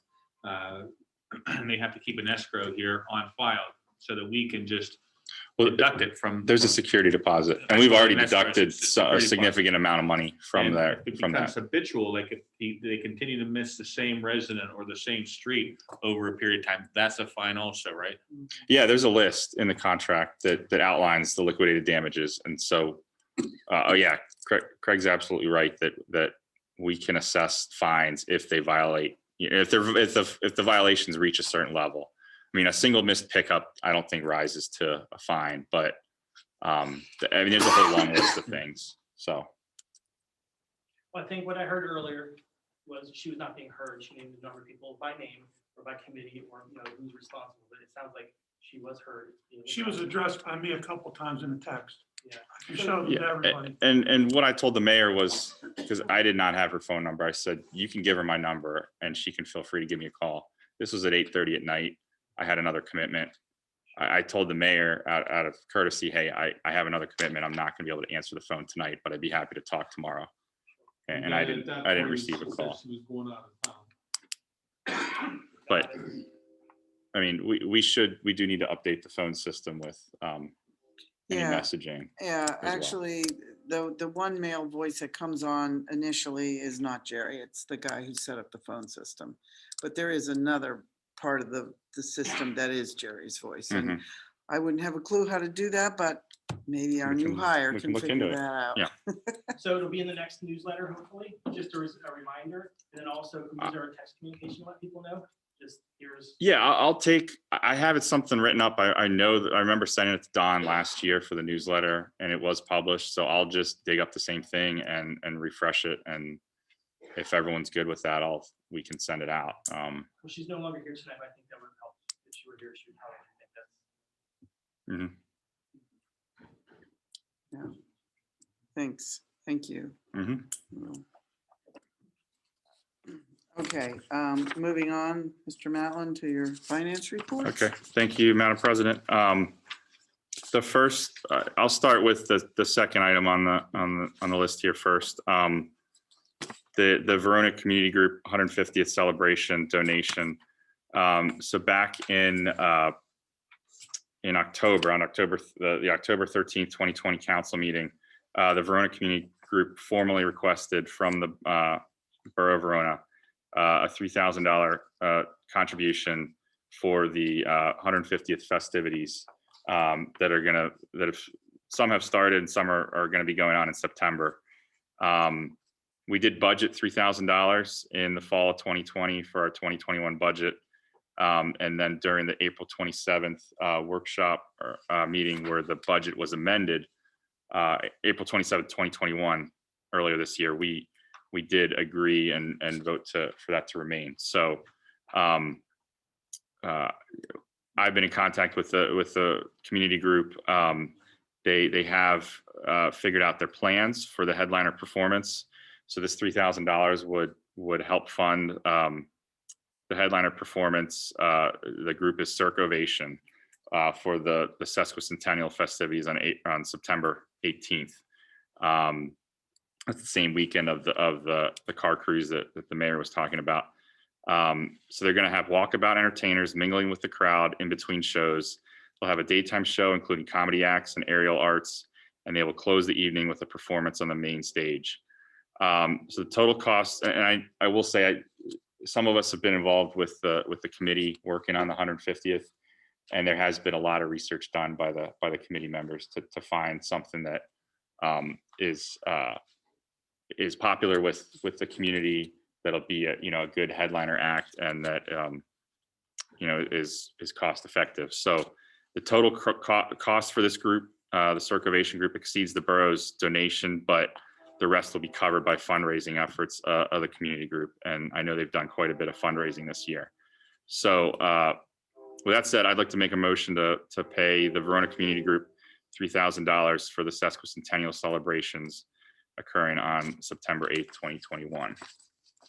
So we're going, okay, so question, sorry. Thank you, Trish. First by Mr. Matlin, second by Trish Reggio. So we're gonna do that instead of sending it directly to Circovation? Yes, because I think they already put the partial deposit down to Circovation, and it would get messy if it went Okay, directly to Circovation at this point. okay. So any questions or concerns about the motion to pay the $3,000 to the Verona Community Group? All those in favor, please say aye. Aye. Any opposed? Motion pass. Okay, thank you. The next is the finance reports for June. Everyone should have received the reports. The first was the balance sheet, which we should all be familiar with at this point. I'll just ask, are there any questions about the balance sheet? You should have copies, I believe, at your There are two sides. your desk.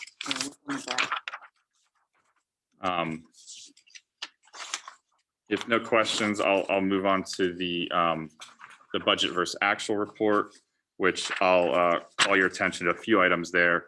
The total income through June 30th in the general fund was $1,264,031.05, which is 61% of our budget for income or for revenue.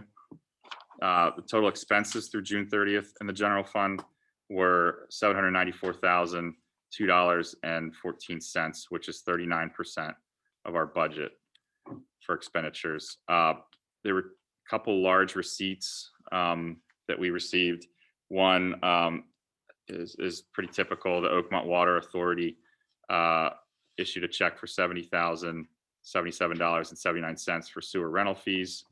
Although this was not included in the report. It came in a little bit late for that. But and also the Riverview School District, we received $21,301.43. And that is for 50% of the crossing guard payroll from, I believe, all of 2020 and first quarter of 2021. Correct. It had been collected previously annually, I believe, in January. The way we do it with the crossing guard is we pay them out of our payroll, and the school district reimburses for half of the payroll. And so that was being billed annually, I believe, in January. It did not get billed this past January, and this was brought up when we started doing payroll with paychecks and bookkeeping with bookminders.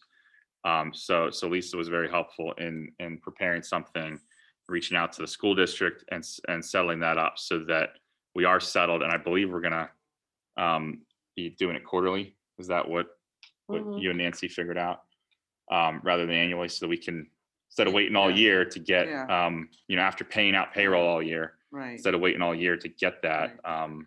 Because I think Oakmont does something similar, and they pay out more frequently. So we're gonna start doing that quarterly. So that was, those are the large receipts. Any questions on the budget versus actual or anything thus far?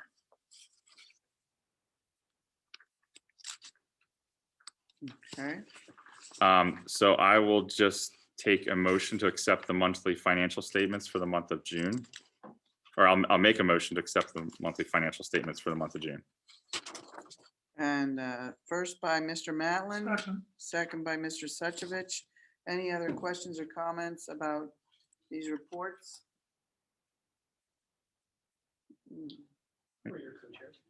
Pardon me, Who are your co-chairs?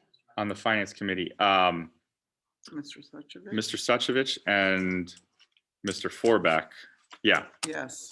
or was. So that's going to be, Might be you. I believe you're going to be rearranging the committee assignments a bit, or take another look at that. Yeah, I'm not sure. Might just Okay. plug him in. I don't know. Okay, well, that's, Yeah. yeah. Okay. Any other questions? So all those in favor of the motion, please say aye. Aye. Any opposed? Motion pass. Okay, thank you. The next is the bills and disbursements list. You should also have a copy of. The total, and this is for June 10th through, since our last meeting through July 13th, today. Total bills and disbursements are $185,948.89. Just calling attention to two large disbursements, the two largest. One is for Pampina Landscaping in the amount of $49,068, and that's for the Cribs Field Pavilion, one of their progress payments. And the next was Glatfelter Insurance in the amount of $12,456 for various borough insurances, including property, marine, auto, liability, and public official insurance. So any questions on the bills or disbursements? Which payment of how many was the one to Pampina? It says two. I assume there's more based on the status of Yeah, we just, Matt, we should be on 3 coming up. We just signed number 3 tonight, and the way these operate is the grant pays for 85%. So we actually paid the 49,000, but we had already received, I think it was like 45,000 from the grant already. So we don't make the payment until we receive the grant money. So even though it looks like a $49,000 payment, it was only like 5,000 or 6,000 of borough funds. So we did just sign the third one tonight. It was for $90,150. Of that, we received $76,627 of grant funds. Once we receive that $76,000, then that's when we'll make the $90,000 payment to the contract. Is it not based on the contractor meeting milestones then? Such as Project completion? for time frame. There is liquidated damages in the contract if we want to look at those. As that's more on the borough side of things. These are just reimbursements through the grant. Dave, I just had one question. I was page 2, I think it was. I thought last month we discussed about the dumpsters. And I see that there was another fee for County hauling for a dumpster. Where is it? Page 2, about 3/4 of the way down. June 1st. Yeah.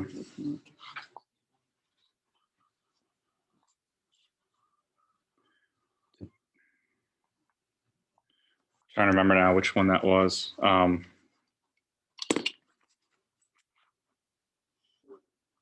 It shouldn't be for one at here at the Borough Building. I hope it wasn't, and we missed, and Well, was that would that have been for the last? Last one was like a year ago. No. The one that AJ and them were using. Wasn't it? Didn't they discontinue that in So is that April or might just May? be like a partial payment then? I'd have to look up the, Do they charge when they replace it? Do they replace it? I mean, we'd have to pull up the bill to verify what that. And I don't recall, I know we discussed the contracts last month, but I don't know if action was ever taken for a waste management dumpster to be installed. So maybe we did end the month. with the county We were dumpster. using waste management as a stopgap. We had discontinued Oh, that's right, we didn't. We had discontinued county hauling because they were using a dumpster down at the salt dump. Correct. And we had discontinued that. I don't remember offhand without digging into this, whether this was one of those last ones. Okay. But then waste management was being used, and that was a stopgap until Mike went and did some research with AJ and got Penn Waste.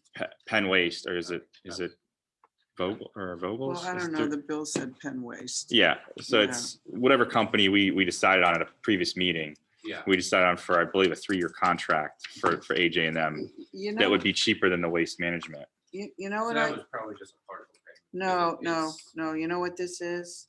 It's coming back to me. County hauling has been continuing to send us bills for a dumpster outside of this building for approximately $152.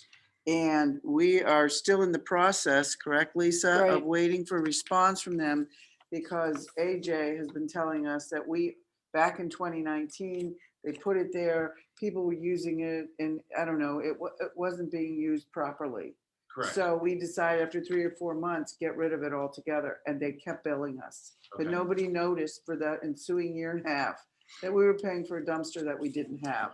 So right now, we are looking into, they admit that there was no dumpster here, but I think there's still some research they're doing. Yeah, they want to verify when the last dumpster was there. Yeah, And we did call them yeah, last week, and the woman that was doing it was not there. okay, like on Yeah. vacation or whatever. Yeah. Yeah, so sometimes what happened is, before we realized that, we would send the bill, the invoice to bookminders, they would write the check, but we haven't sent the check in. So even though it's on here, I don't think that this is one of the ones that we didn't pay. We didn't Yeah, send. Right. that's Yeah. Right. No, I had Saul County on Yeah. there, and I just wanted to make sure Yeah. that we spotted it. 'Cause Yeah, I know no, we weren't using them. Yeah. I'm Yeah, not- no, that's a good catch, Matt. And Yeah. we did, yeah. So, We've been in contact with them about right. resolving that. In the long So- run, we should get a hefty refund, hopefully. Yeah, Yeah, I so, have a real quick question on page 2, it's the second one from the top, replace mirror. oh, yes. Yeah. I know what happened. Do you know what happened? Didn't was it Tahoe or something got hit by a, It was a truck. It was Truck. during the baskets going up or coming down or going up. I don't know, one of those 3 times when they were putting up the baskets. A tractor trailer came along and clipped the mirror off the truck, and they had to go to Concord and get a new mirror. Yeah, I know they're very expensive. Yeah, yeah.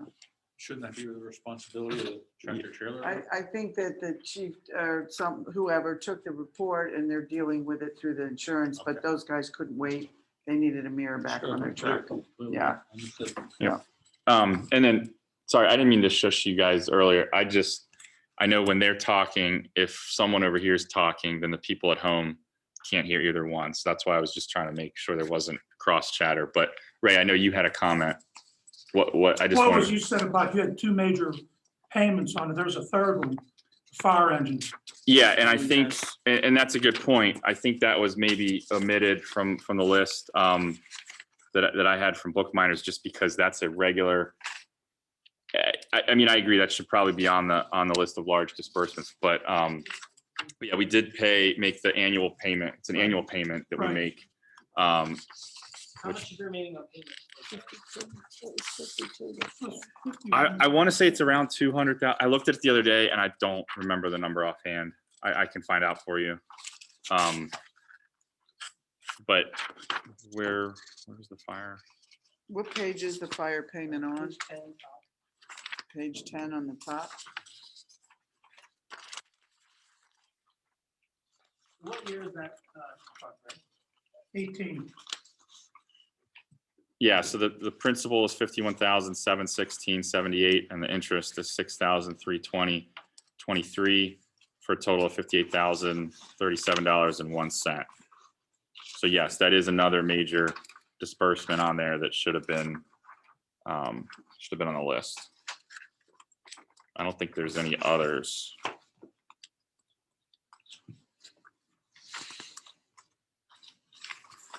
Okay. Any other questions?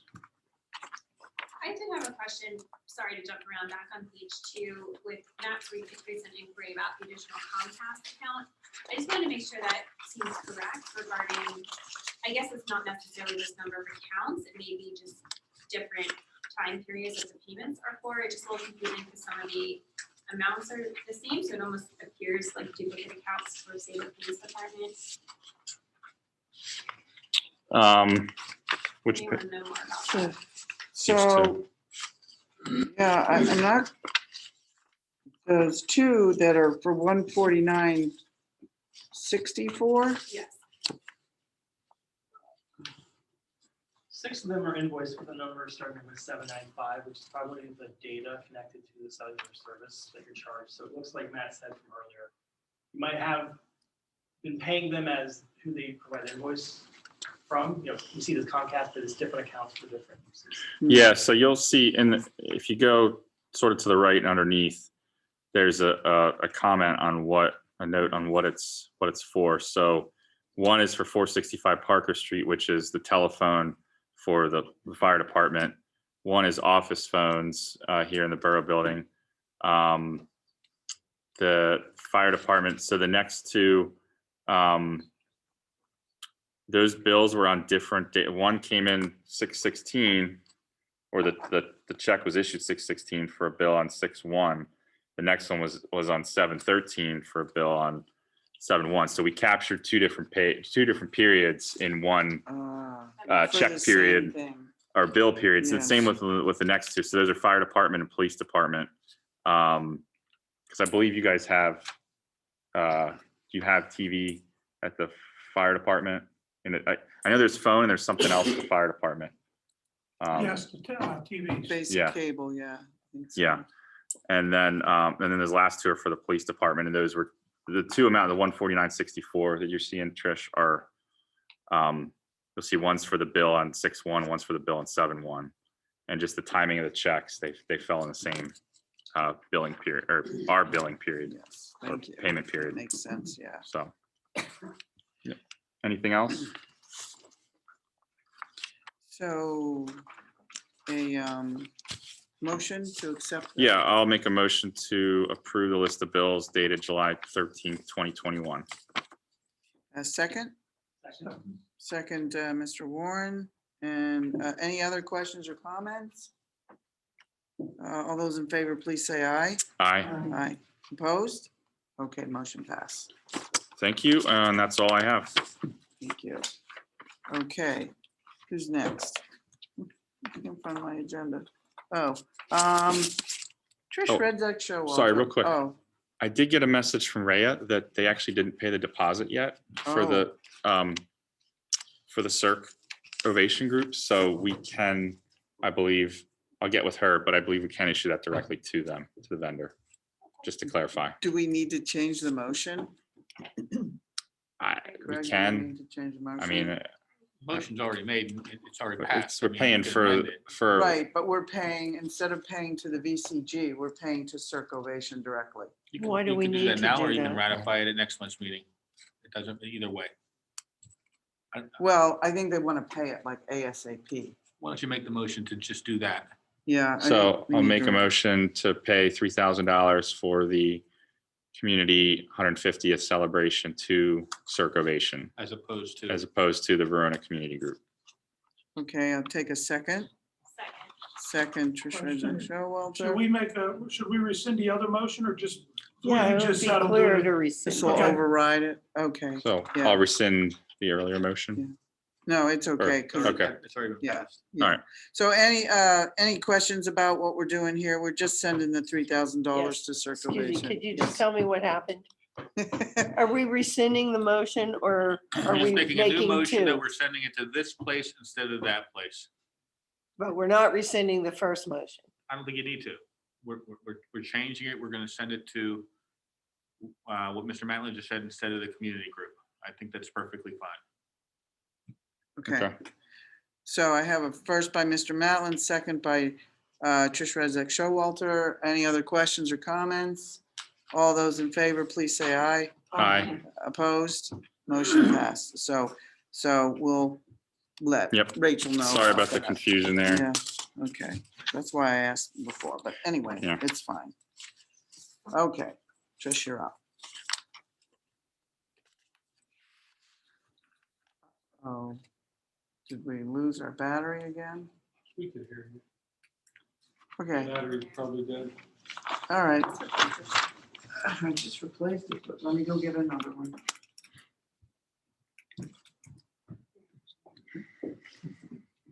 He's the engineer, right? You're gonna take it all apart now. See, did I tell you?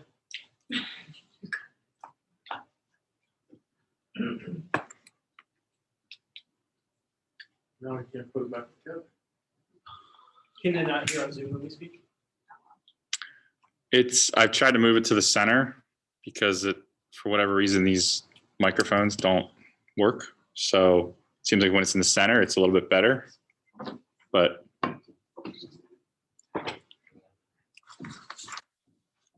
Just make sure you speak up.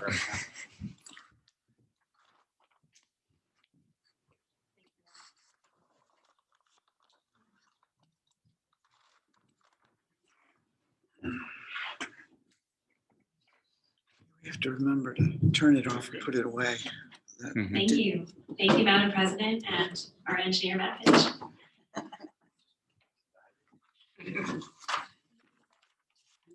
The first item under my agenda for tonight is the LTAP visit summary and a brief recap of some of their parking recommendations.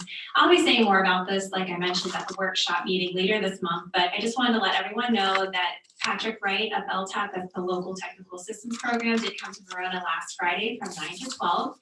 And he was able to make many recommendations on parking as well as traffic calming and other pedestrian traffic issues. The areas we visited included the business district, several busier residential streets, and Riverbank Park. So more will be coming later this month.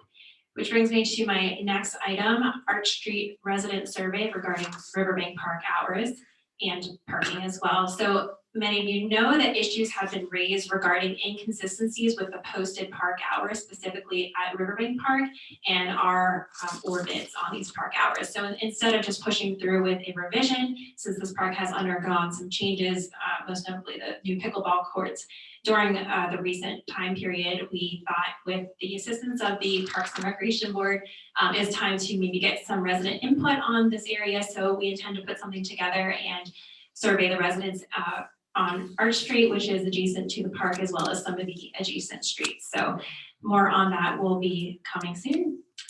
Next is ordinances for revision. Our next monthly ordinance committee meeting will be on Monday, the 19th.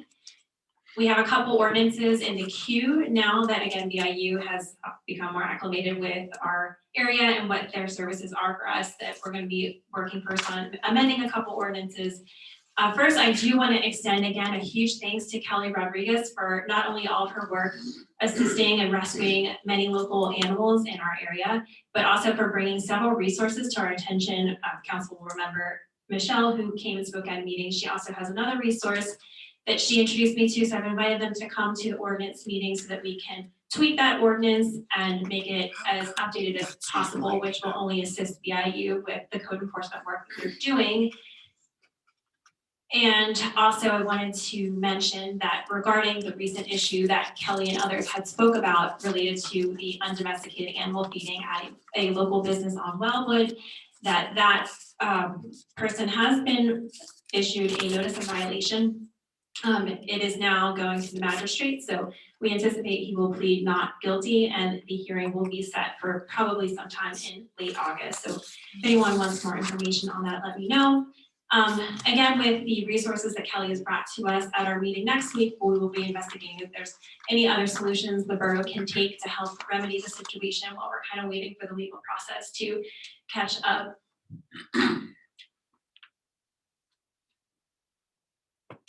So the next item is actually related to trees.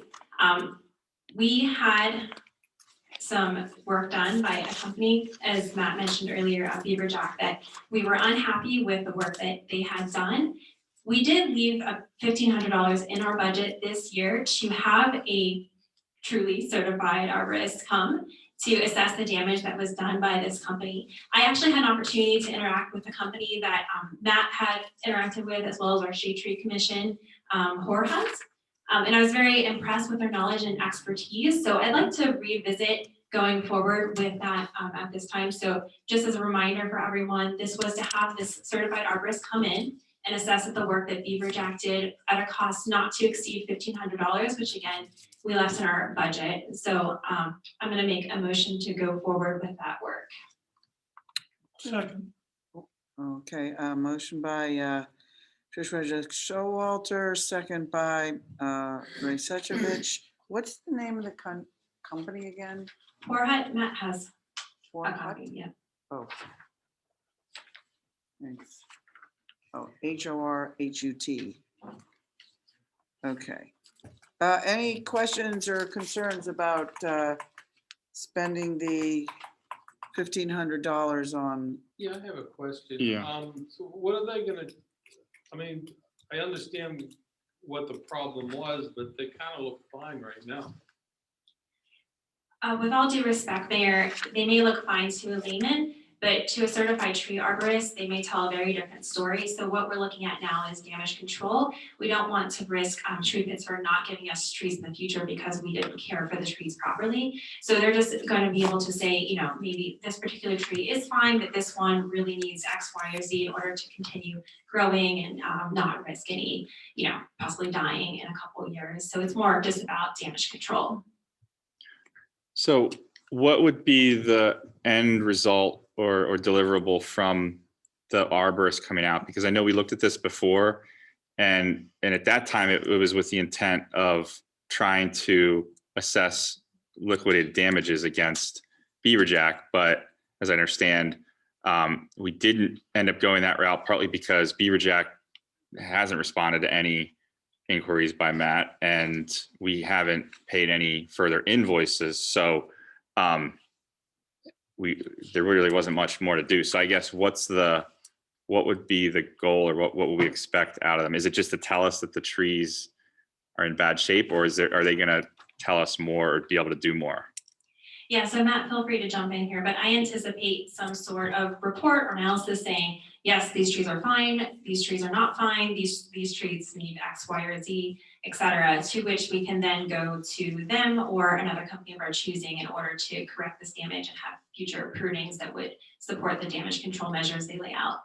Okay, so it is believed, I guess, maybe in talking with Horhut, that there would possibly be remediation to the damage. I mean, I know there were some different opinions flying around right after Beaver Jack. Some people, if I remember correctly, indicated that there was nothing that could be done for the trees other than replace them. So I guess I just want to make sure that we're going into this with the idea that there may be something we can get out of it other than just the trees are bad, there's nothing you can do, or the trees are good. And you're saying that there is a chance, or there is likelihood that.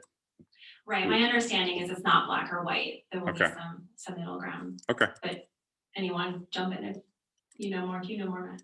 From talking to him, my understanding was he could more or less lay out a plan of what trees might need a little more attention, what trees might be too far gone, and you just let them go and see what happens. As far as the monetary side of it, we had reached out to Beaver Jack on several occasions, and then back in April, after talking to Craig, I had provided them with an email stating that they had not fulfilled the contract to provide us with the certification of the arborist or any indication that he was on site during the work.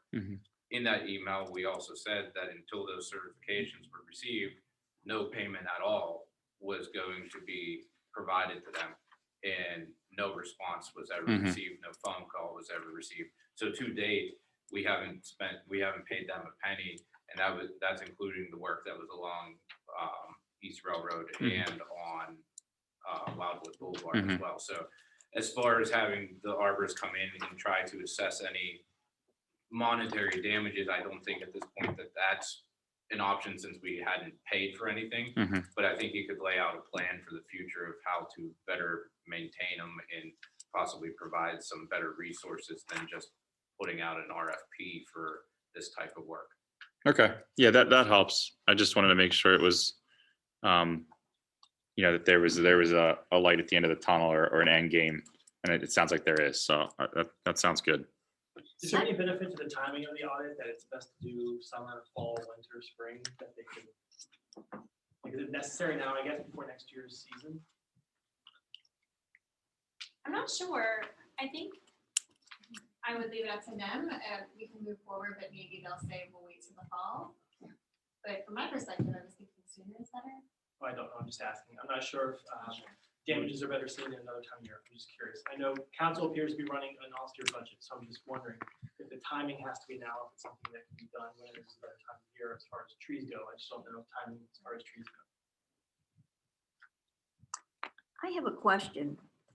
Beaver Jack apparently has damaged some trees. We haven't paid them, but we're gonna pay Horhut to check these trees out. What if we find 10 trees that are bad? Shouldn't Beaver Jack have to pay for that because we had to bring somebody else in and pay more out of our own money? Can they be held responsible for that? I think that's something to be considered potentially. I don't know, Craig, if you have thoughts, but my primary goal at this point is just to ensure the health and vitality of the trees that we've obtained. And I think that's pretty much what Matt just said a few minutes ago. It's going to be pretty hard to collect from them when we haven't paid them to begin with. I agree with you. We're paying $1,500. Yeah, She's but- saying we're paying this $1,500. Yeah, we're paying $1,500, For which we Horvath. shouldn't have to pay. We're paying to Horhut, But I yes. think what we're paying them for is to check out how the veracity of the trees. Right, right. What to the keep extent of them the damage flourishing. would be. Yes, Okay, to keep they them should be flourishing. responsible to pay for that though, shouldn't they, I Craig? think that was built into their contract, wasn't it? I mean, they created a problem. There are damages within the contract. Like Craig said, the fact that we haven't paid Beaver Jack anything, Right. it would be pretty hard to not pay them anything and then go back after them for this $1,500. I think it's going to be very hard to convince a judge that they would have to pay you that when we haven't even paid them for what they did. They would probably counterclaim to get paid for what they did and say, well, deduct the $1,500 off what you owe us. Right, right. I know. I So- just thought because they created a problem. Right, but right now, Sylvia, I think we're in the plus $11,520. Right. So Okay. when you say about the 1,500, are you taking that out of the $11,000 or is that a separate budget item that you're referring to, the 1,500? I'm looking at Dave. I thought it was a separate. I can't remember. Well, I mean, I don't think we budgeted anything specifically for an independent arborist to come in and do an evaluation of the trees. But we are, $11,520 under budget for what we did budget for the tree trimming and pruning. So I don't see why we wouldn't just code it to that because it's related to that work. Okay, I just asked. And then, yeah, I I think we have a strong argument that if Beaver Jack were to respond in another month or two, and we provide documentation that this is what we spent, we could just take it off. Sure. Off the 11,000 that we owed them. Thank you for the explanation. well, I would also hope that they also respond with With the documentation. your with the documentation. certification. So, but yeah, I agree.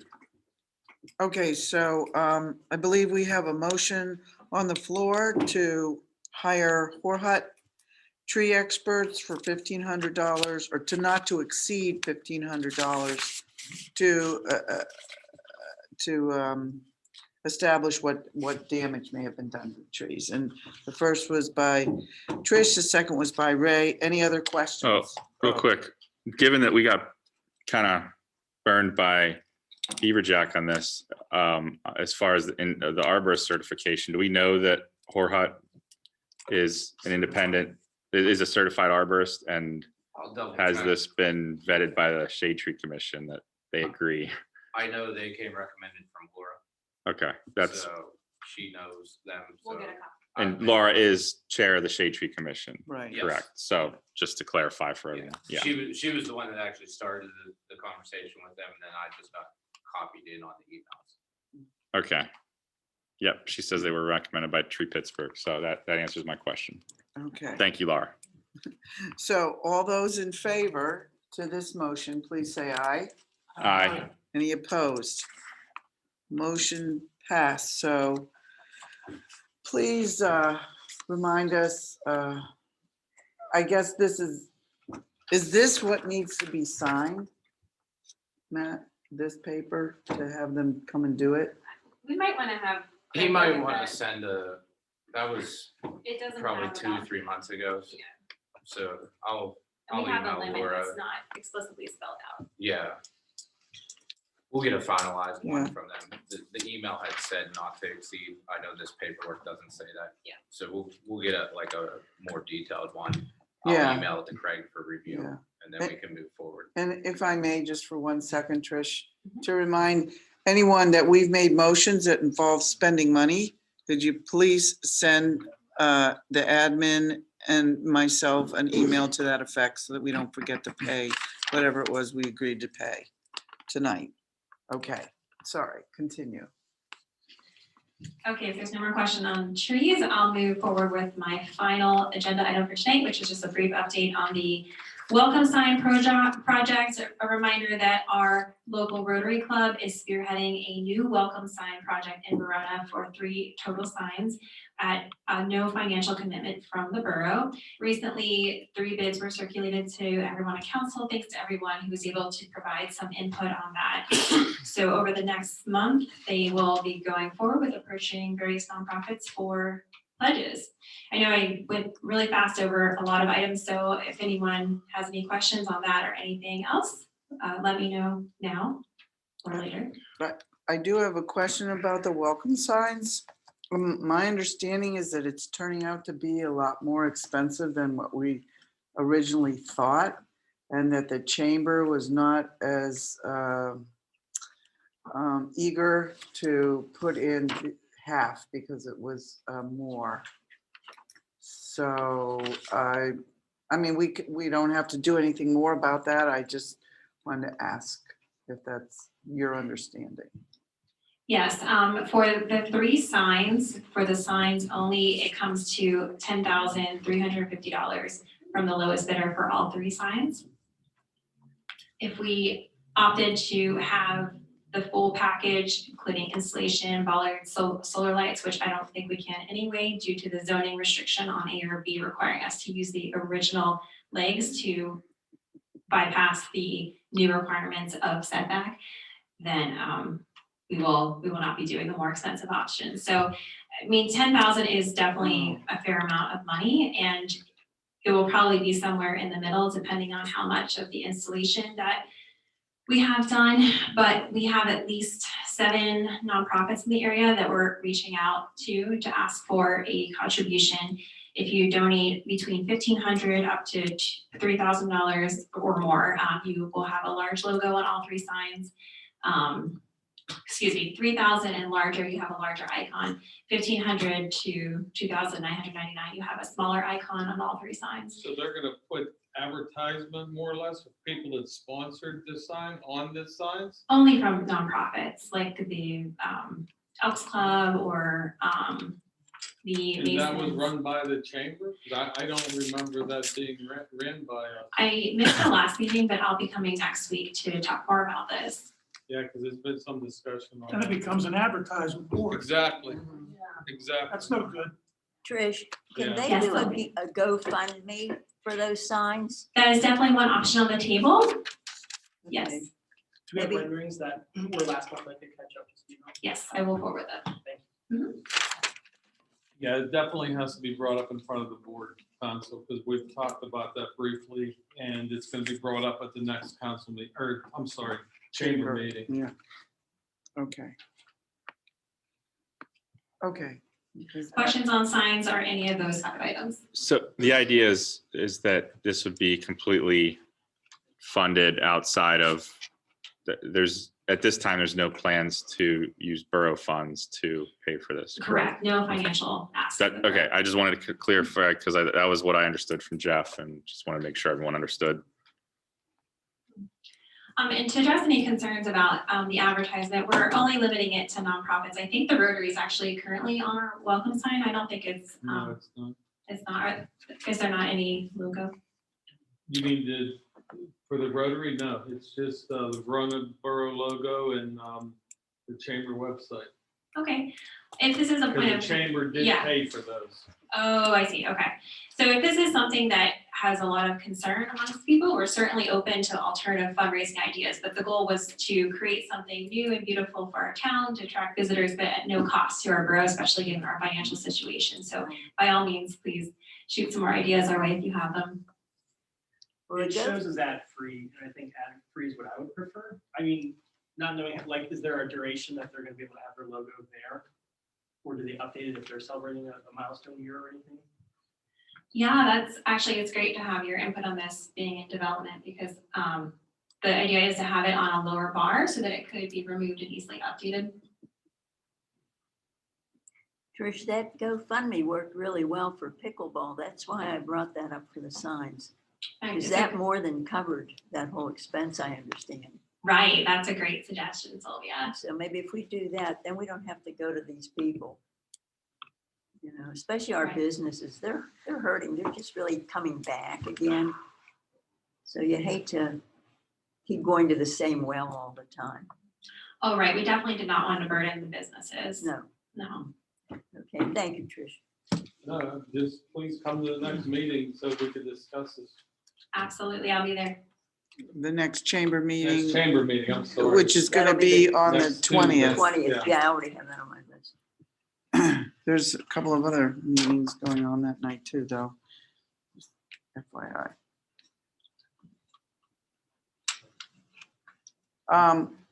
Okay, is that it? Yes, that's all I have. Thank you. Okay, thank you. Mr. Suchovich. Yes, there was nothing brought up to me about any potential police fire issues.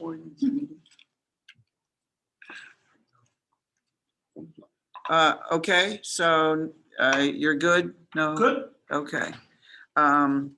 Next is Mrs. Loalbo. Thank you.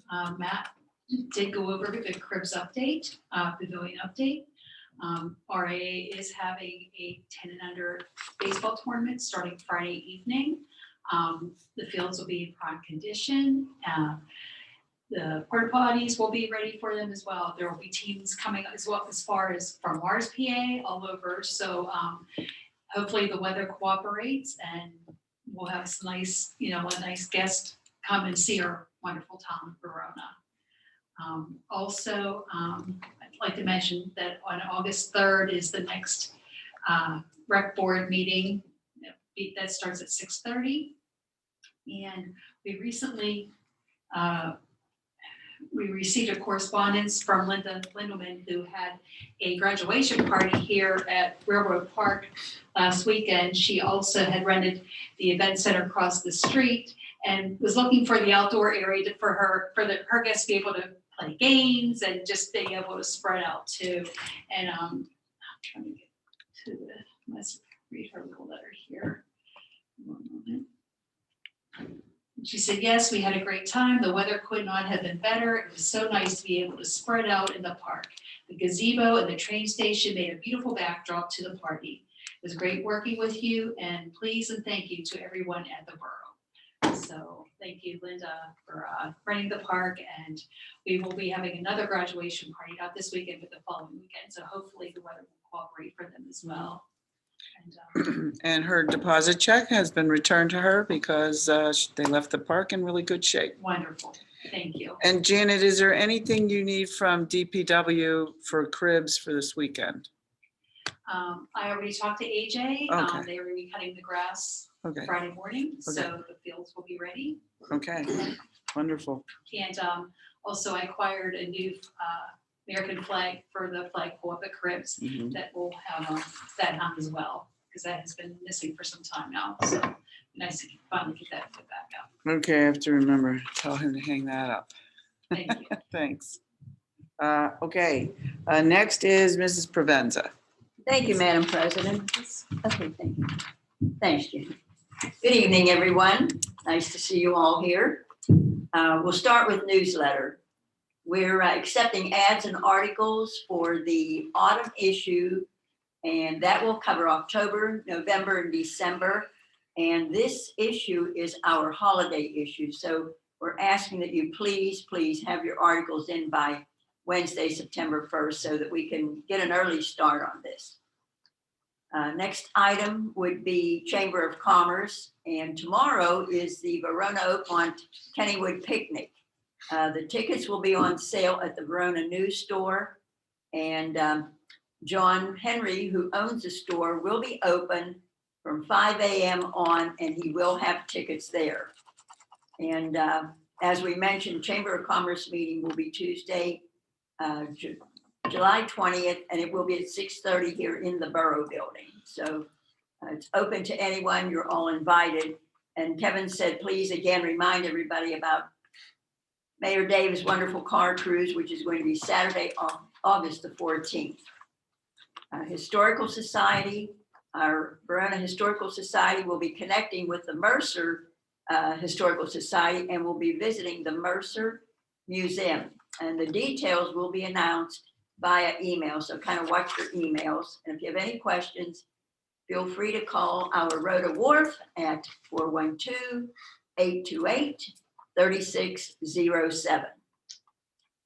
Next on the list would be our Twin Borough Ministries. And it's nice to see Shirley here this evening. She and the girls and her helpers just do a great job. Community dinner this month is going to be held Wednesday, July 28th at Verona Methodist Church. It will be from 4:30 to 6:30, and it will be hosted by the Oakmont Presbyterian Church. It will again be a grab and go dinner, and if you know of anyone who could use a good meal, please invite them to come over. Next on my agenda, I am very happy to announce that we have finally received the, excuse me 1 second, the public safety grant. The grant was actually for $100,000, and I was very fortunate to get $75,000. And this grant is going to be a great help to our community.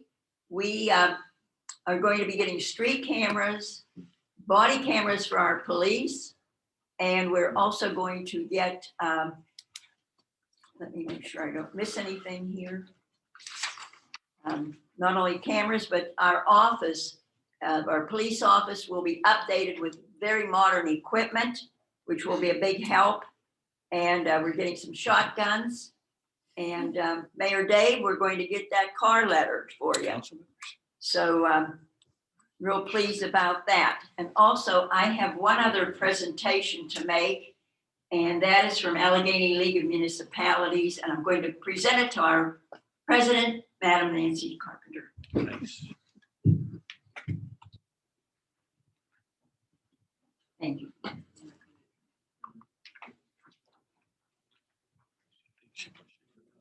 Oh, I should. Sorry about all the cords. Oh, you're stepping down too, okay. Oh, okay.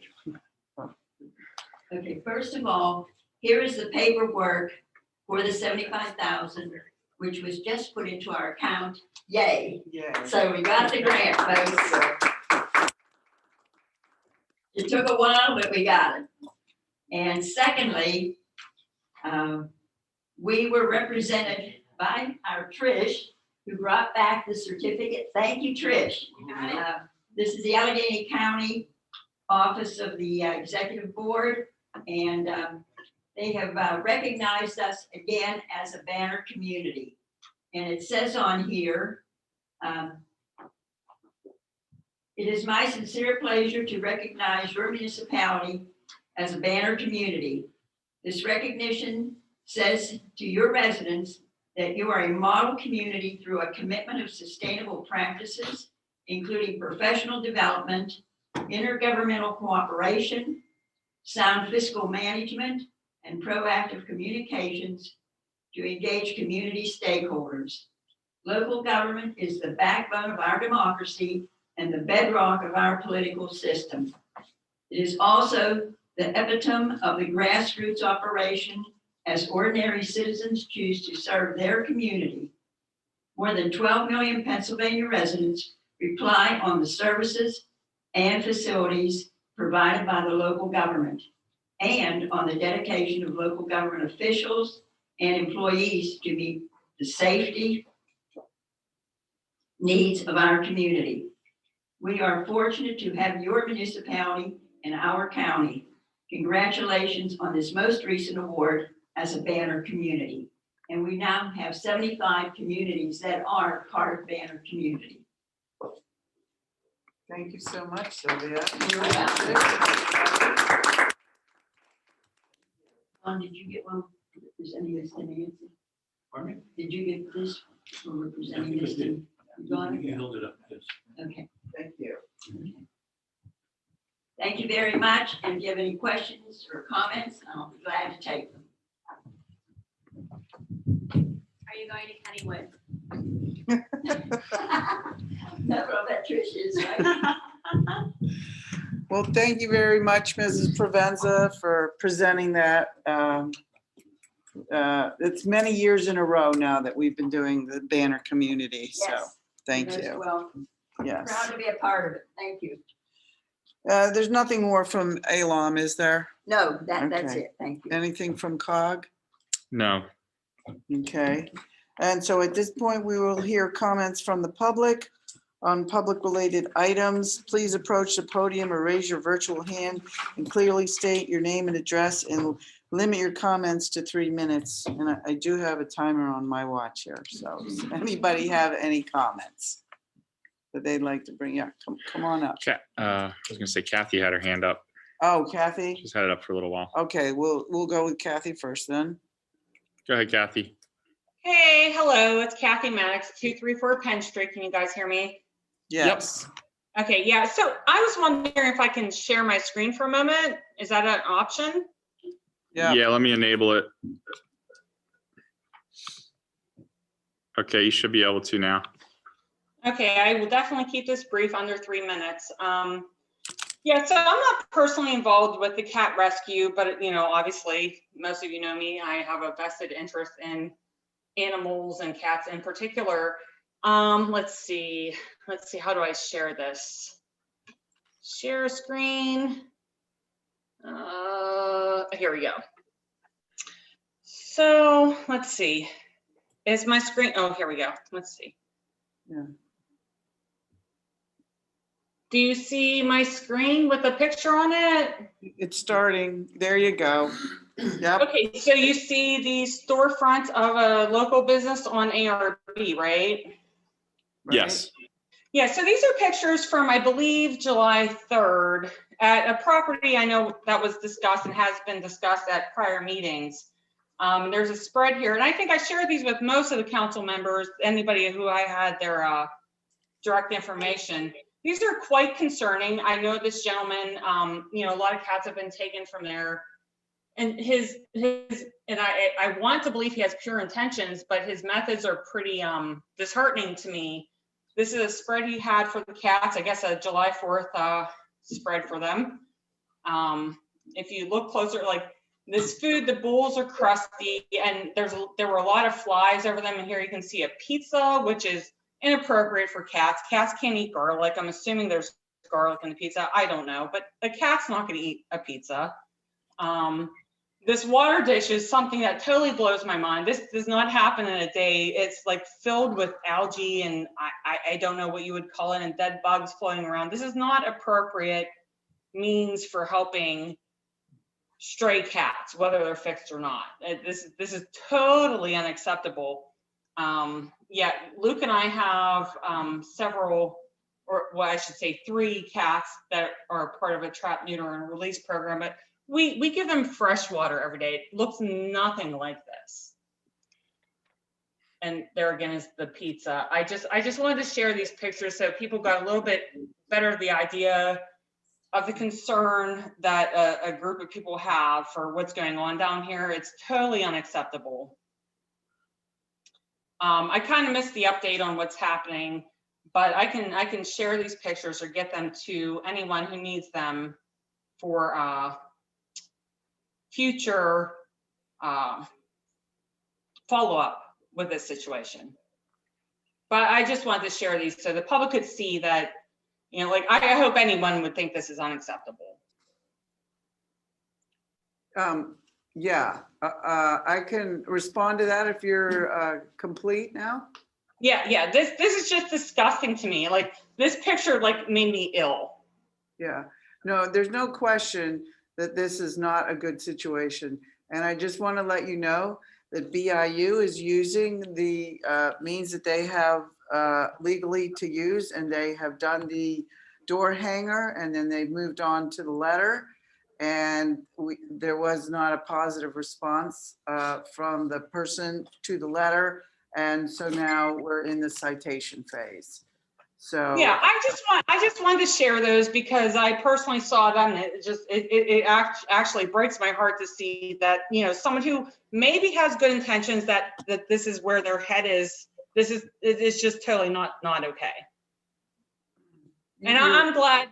I like let's please keep up on this because it's not appropriate. And I know that from what I understand, like I said, I'm not directly involved in the rescue aspect of things, but I know this problem is spreading, and you know, now there's a situation on School Street that may or may not be related or tied to it.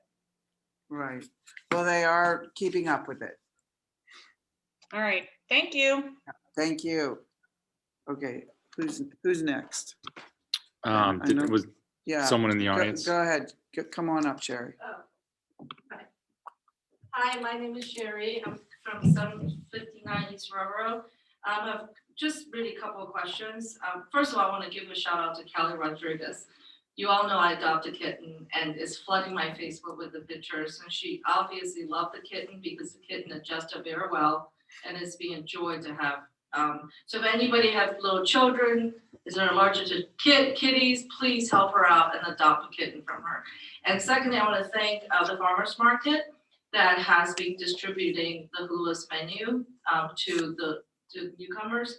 And I really would encourage all the restaurants, like Thai restaurants and any brick and mortar kitchen that would, you know, if the farmers market can help us distribute the menu, like Mrs. Provenza said, we went through a pandemic and we got hit the most, and that's really appreciated. And then another comment on county hauling, and 2 years ago, I was a woman that get up at 4:30 in the morning, help county hauling garbage man to put my garbage in his truck because he refused to do so. And I complained to my local borough, that man was fired in 2 months. And then now county hauling, you know, we haven't had a problem with county hauling in my borough for the past 2 years. They pretty much take everything, and instead of sending one driver to pick up the garbage and driving the truck, now they have one person to drive the truck and one person to do the garbage. They just broke my recycle bin. I made 2 calls and I got a brand new recycle bin. So I don't know what the borough manager did, but that gentleman I have to get up and throw the trash out myself, and he wasn't let go. So, and then I just have a quick question on the Circus Act for the 150th. What's the name, Mr. Mallon? What's the name of the Circus Act? It's Circovation, CIRQOVATION. Okay, and just out of curiosity, how much is the cost of the Circovation? I don't have the total in front of me. I know someone from the community group might be able to provide that. I don't know if someone's on the Zoom call that could fill in that information, maybe perhaps Rhea or someone else, but yeah, unless someone else on council has. Yeah, some people are curious, just wonder. Yeah, no, that's fine. Yeah, it looks like she's gonna look and pull that up. That's awesome. So, and then the ordinance meeting on the 19th, can anybody attend? Or just people that needs to be attended? It's just ordinance committee members. Only, okay. the way that it's set up now is that way, because we've never done it another way, but it's been suggested to us that if we advertise all of the committee meetings, then people would be able to come, but we can't do that till January. I don't, but you know. With the sunshine law. Yeah, right. Yeah, so that's just all my questions. Okay, thank you. What municipality do you live that you've had success with County Hall? Shaler. Thank you. Yeah, because they changed it from West Management to them, and it was horrible in the beginning, and I had to set my alarm at 4:30 in the morning, got on my driveway with my rope at 5 o'clock in the middle of snow and helped the guy dump my garbage into the garbage truck. And I complained to my borough manager, the guy was fired in 2 months. Okay, any other, let's see, which is, anything from Rhea? I don't see anything. Oh, wait. Here. Oh, okay. Any other public comment? Rhea's, go ahead, Rhea. Hey, I just wanted to say that I haven't found the specific price, but it was just under $4,000. I believe it was like 3,800, maybe 3,900 for all those hours of circumvention. And I would like to just clarify that initially fireworks were brought up as the idea for celebrating the 150th, which would have been 10 to 15 minutes of enjoyment for $7,000 to $10,000. So we felt that under $4,000 for many hours of a memorable experience was the way that the community wanted to go. If you would like, perhaps I could get Sherry's email somehow, and I'd be happy to share any other information. I know that we had some sizzle reels that we checked out from multiple acts, and I'd be happy to pass those along if interested. Great, thanks, Rhea. Thank you. Any other public comment? I think Trish answered my question. Okay, already. wonderful. Thank you. Yeah, thanks. Yeah, we're working on with the guy from LTAP. Yeah. Okay, so no other comment, then I'll take a motion to adjourn to exec session. I'll make a motion, Nancy. Okay, motion by Ms. Provenza, second. Second by Dawn. Mr. Suchovich. Dawn, wait 1 minute. Wait a minute. All those in favor, please say aye. Aye. Any opposed? Wait 1 No. second. Okay, thank you. Exec.